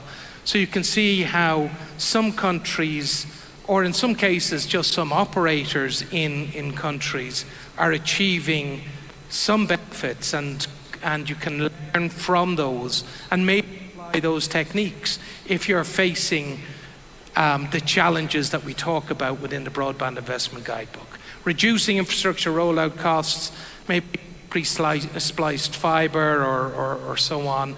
Removing some of those non-access network bottlenecks, whether it's on the backbone network, or maybe it's more financial engineering about splitting out the fiber companies or the fiber into separate companies that can then operate more flexibly in a regulatory environment. The security of the infrastructure for accidental damage or non-accidental damage, and how to protect that infrastructure. Ensuring that there's no urban-rural divide. I mean, that's a huge challenge. Every country in the world is facing that challenge. It's possibly a bigger challenge here across Africa because of just the size of the rural population. But there's a huge number of examples, small examples in some case, of how different companies and countries are trying to use different techniques to address that urban-rural divide. Of course, things like fixed wireless access and satellite are technical solutions, but there's also solutions about offering free or low-cost broadband into rural areas, subsidized by the government, maybe not as far as the homes, but maybe as far as schools and health clinics and town halls and so on. And you can gain a reasonable amount of the benefit of broadband by just making sure there's broadband in a village rather than in every home. Improving the fixed broadband subscriber take-up and reducing affordability constraints, another huge challenge. I think there's a great example in 4G that was done by Reliance Jio in India. And that was focusing on ultra-low-cost 4G, ultra-low-cost handsets, our designed ecosystem within the continent. And that eventually became financially viable option. And so that, I think, is another great example of how we can talk about affordability constraints and then removing regulatory impediments. The very simple stuff, what people in Brussels say to me all the time, which is where European regulations are put in place, they will very often say, we don't need help from the government, we just need regulators to get out of the way. And that's very often true in lots of countries right across the world, that there are regulations which are either inefficient or in some cases which stop the advancement in this area. And what we need to do is to start looking at examples of how those have been sensibly removed, whether it's around wayleave or right of way, whether it's regulations around funding of pre-click strategies. So I'm going to stop there. Thank you for your time and attention. As I say, please feel free to download the Broadband Investment Guide. Come back to the WBBA with any comments or suggestions you may have about it. And also, for those companies who are not a member of the WBBA, please join. It's free to join in the first 12 months, so you can join and at no cost, decide whether it is providing value for you, and then hopefully stay on after 12 months. But it is free to join at the moment. So please reach out to us, join the WBBA and get your voice heard on some of these projects, because there's a range of additional projects which I don't have time to talk about. One I'm working with OpenServe on is the idea of rehoming used network equipment from operators who are moving on to a next generation and want to rehome that equipment to operators who are still using that equipment. So there's many different opportunities that we can talk about. Many thanks for your attention. Thank you. Thank you very much. Before you leave the stage, I mean, you've spoken quite detail about some of the contents of the Broadband Investments Guidebook for Africa.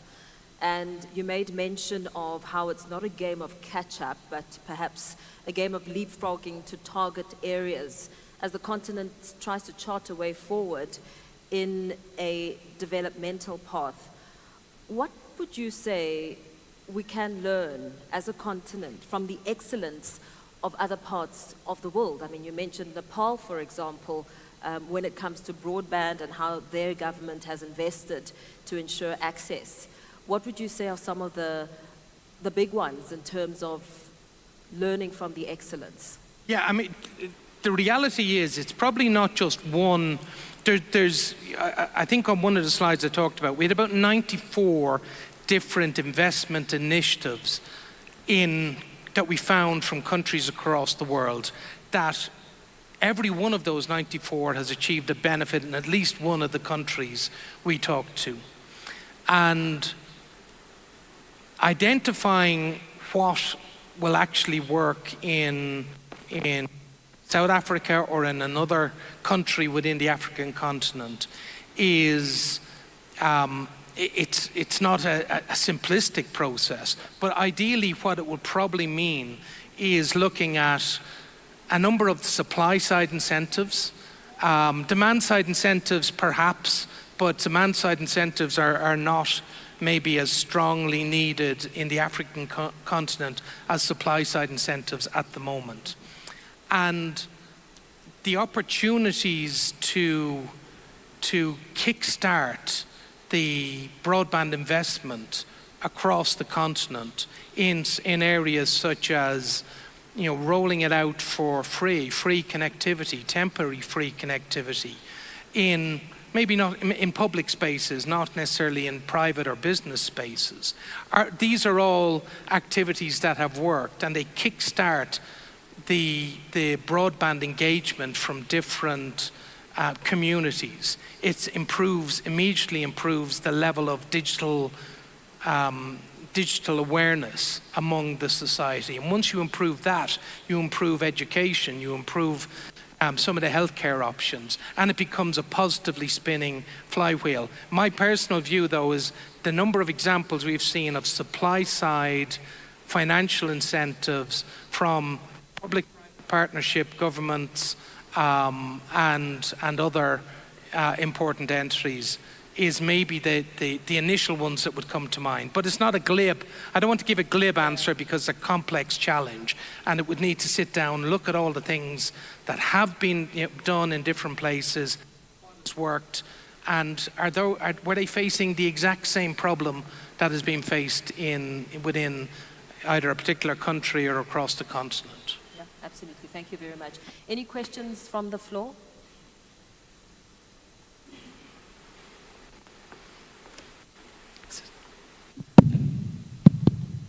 Okay, we have one right at the front here from Jacob.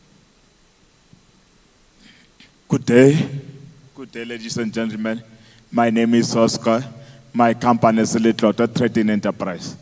My question was that how can we, Africa, attract more investment in regarding development of ICT, as many parts of Africa, when it comes to connectivity, is a problem, which it delay more of the communication and also progress. How can we attract more of investment for development? What is the process and data that show how far with Africa regarding to development? So if I understand that correctly, it's how what are the specific approaches to improve development investment? Yes. Is that right? That's correct. Yeah, I think, as I was saying, there's a number of different approaches that can be taken that look at areas like the supply side incentivization, and it can be direct and indirect. My personal view would be that where Africa needs to start, in the regions where it feels it is underdeveloped, and as I showed in that chart, there's many regions that are well developed. Many cities, many countries, every country on that map has an area that is well developed. But in those parts that are underdeveloped, my view is to follow a similar path that we saw in India, which was a combination of public-private partnership to create free connectivity for a period of time. The Reliance Jio example I gave, which is a different one, it was about 4G, but that developed the terminal equipment. It rolled out the network, and it essentially gave it away for free for the first 18 months. And it ramped up about 200 or 300 million subscribers in the first 18 months, 24 months. And then it started introducing pricing that was appropriate to the environment. And if the story stopped there, then that probably would have failed. It would have just been an expensive experiment. But what Reliance Jio did was then build a service economy ecosystem around the network that they had created. So the network was the loss leader. It moved India from something like 180th in the world in terms of the average download per person per month to about number 2 in the world over a 12 to 18 month period. And then it started introducing insurance opportunities. It introduced car hire, it introduced retail, sales opportunities, and so on. And so it very rapidly then built an ecosystem which became a pure India app ecosystem that was leveraging the connectivity that was given away as the loss leader. Now that cost a lot of money, and it's a non-trivial thing. It's easy to say from a stage here, but it has been done. and it can be done. And so I would build a development strategy that was about free connectivity as a loss leader, strong investment in sovereign cloud data centers, leapfrogging using AI, which, as I say, the barriers to entry have fallen, and then monetizing that over time through an Africa-wide ecosystem of services that are not just, they're everything from financial services to insurance to lifestyle services and so on, all linked to that growing connectivity, and you create a positive flywheel. It's not an easy thing to do, but my view is that incrementalist thinking will not necessarily ever enable Africa to leapfrog into, ahead of, or on a par with Asia or the Middle East. It needs some radical thinking. That's my view. Thank you very much. Just one more before we wrap up. Yes, thank you, Martin, for unpacking the work you are doing as WBA in supporting the world. And as SATA, we work very closely with various partners around the world. We work very closely with Korea Telecommunications Association. We also work very closely with Connect Europe, formerly ETNO. We work very closely with CTO, the Commonwealth Telecommunications Organization. And some of them we do have established MOUs which guide our partnership and work. So as SATA, we are going to engage with you to see how we can partner with WBA and for WBA to support our members in terms of accelerating investments in fixed broadband. So we'll reach out to you and see how we can work together as partners and support our region to grow the broadband market. Thank you. Excellent, and thank you very much for that. And I'd be delighted and honored if we can arrange a liaison relationship between the World Broadband Association and SATA in order to take this beyond the first stages where it is at, which is essentially a guidebook.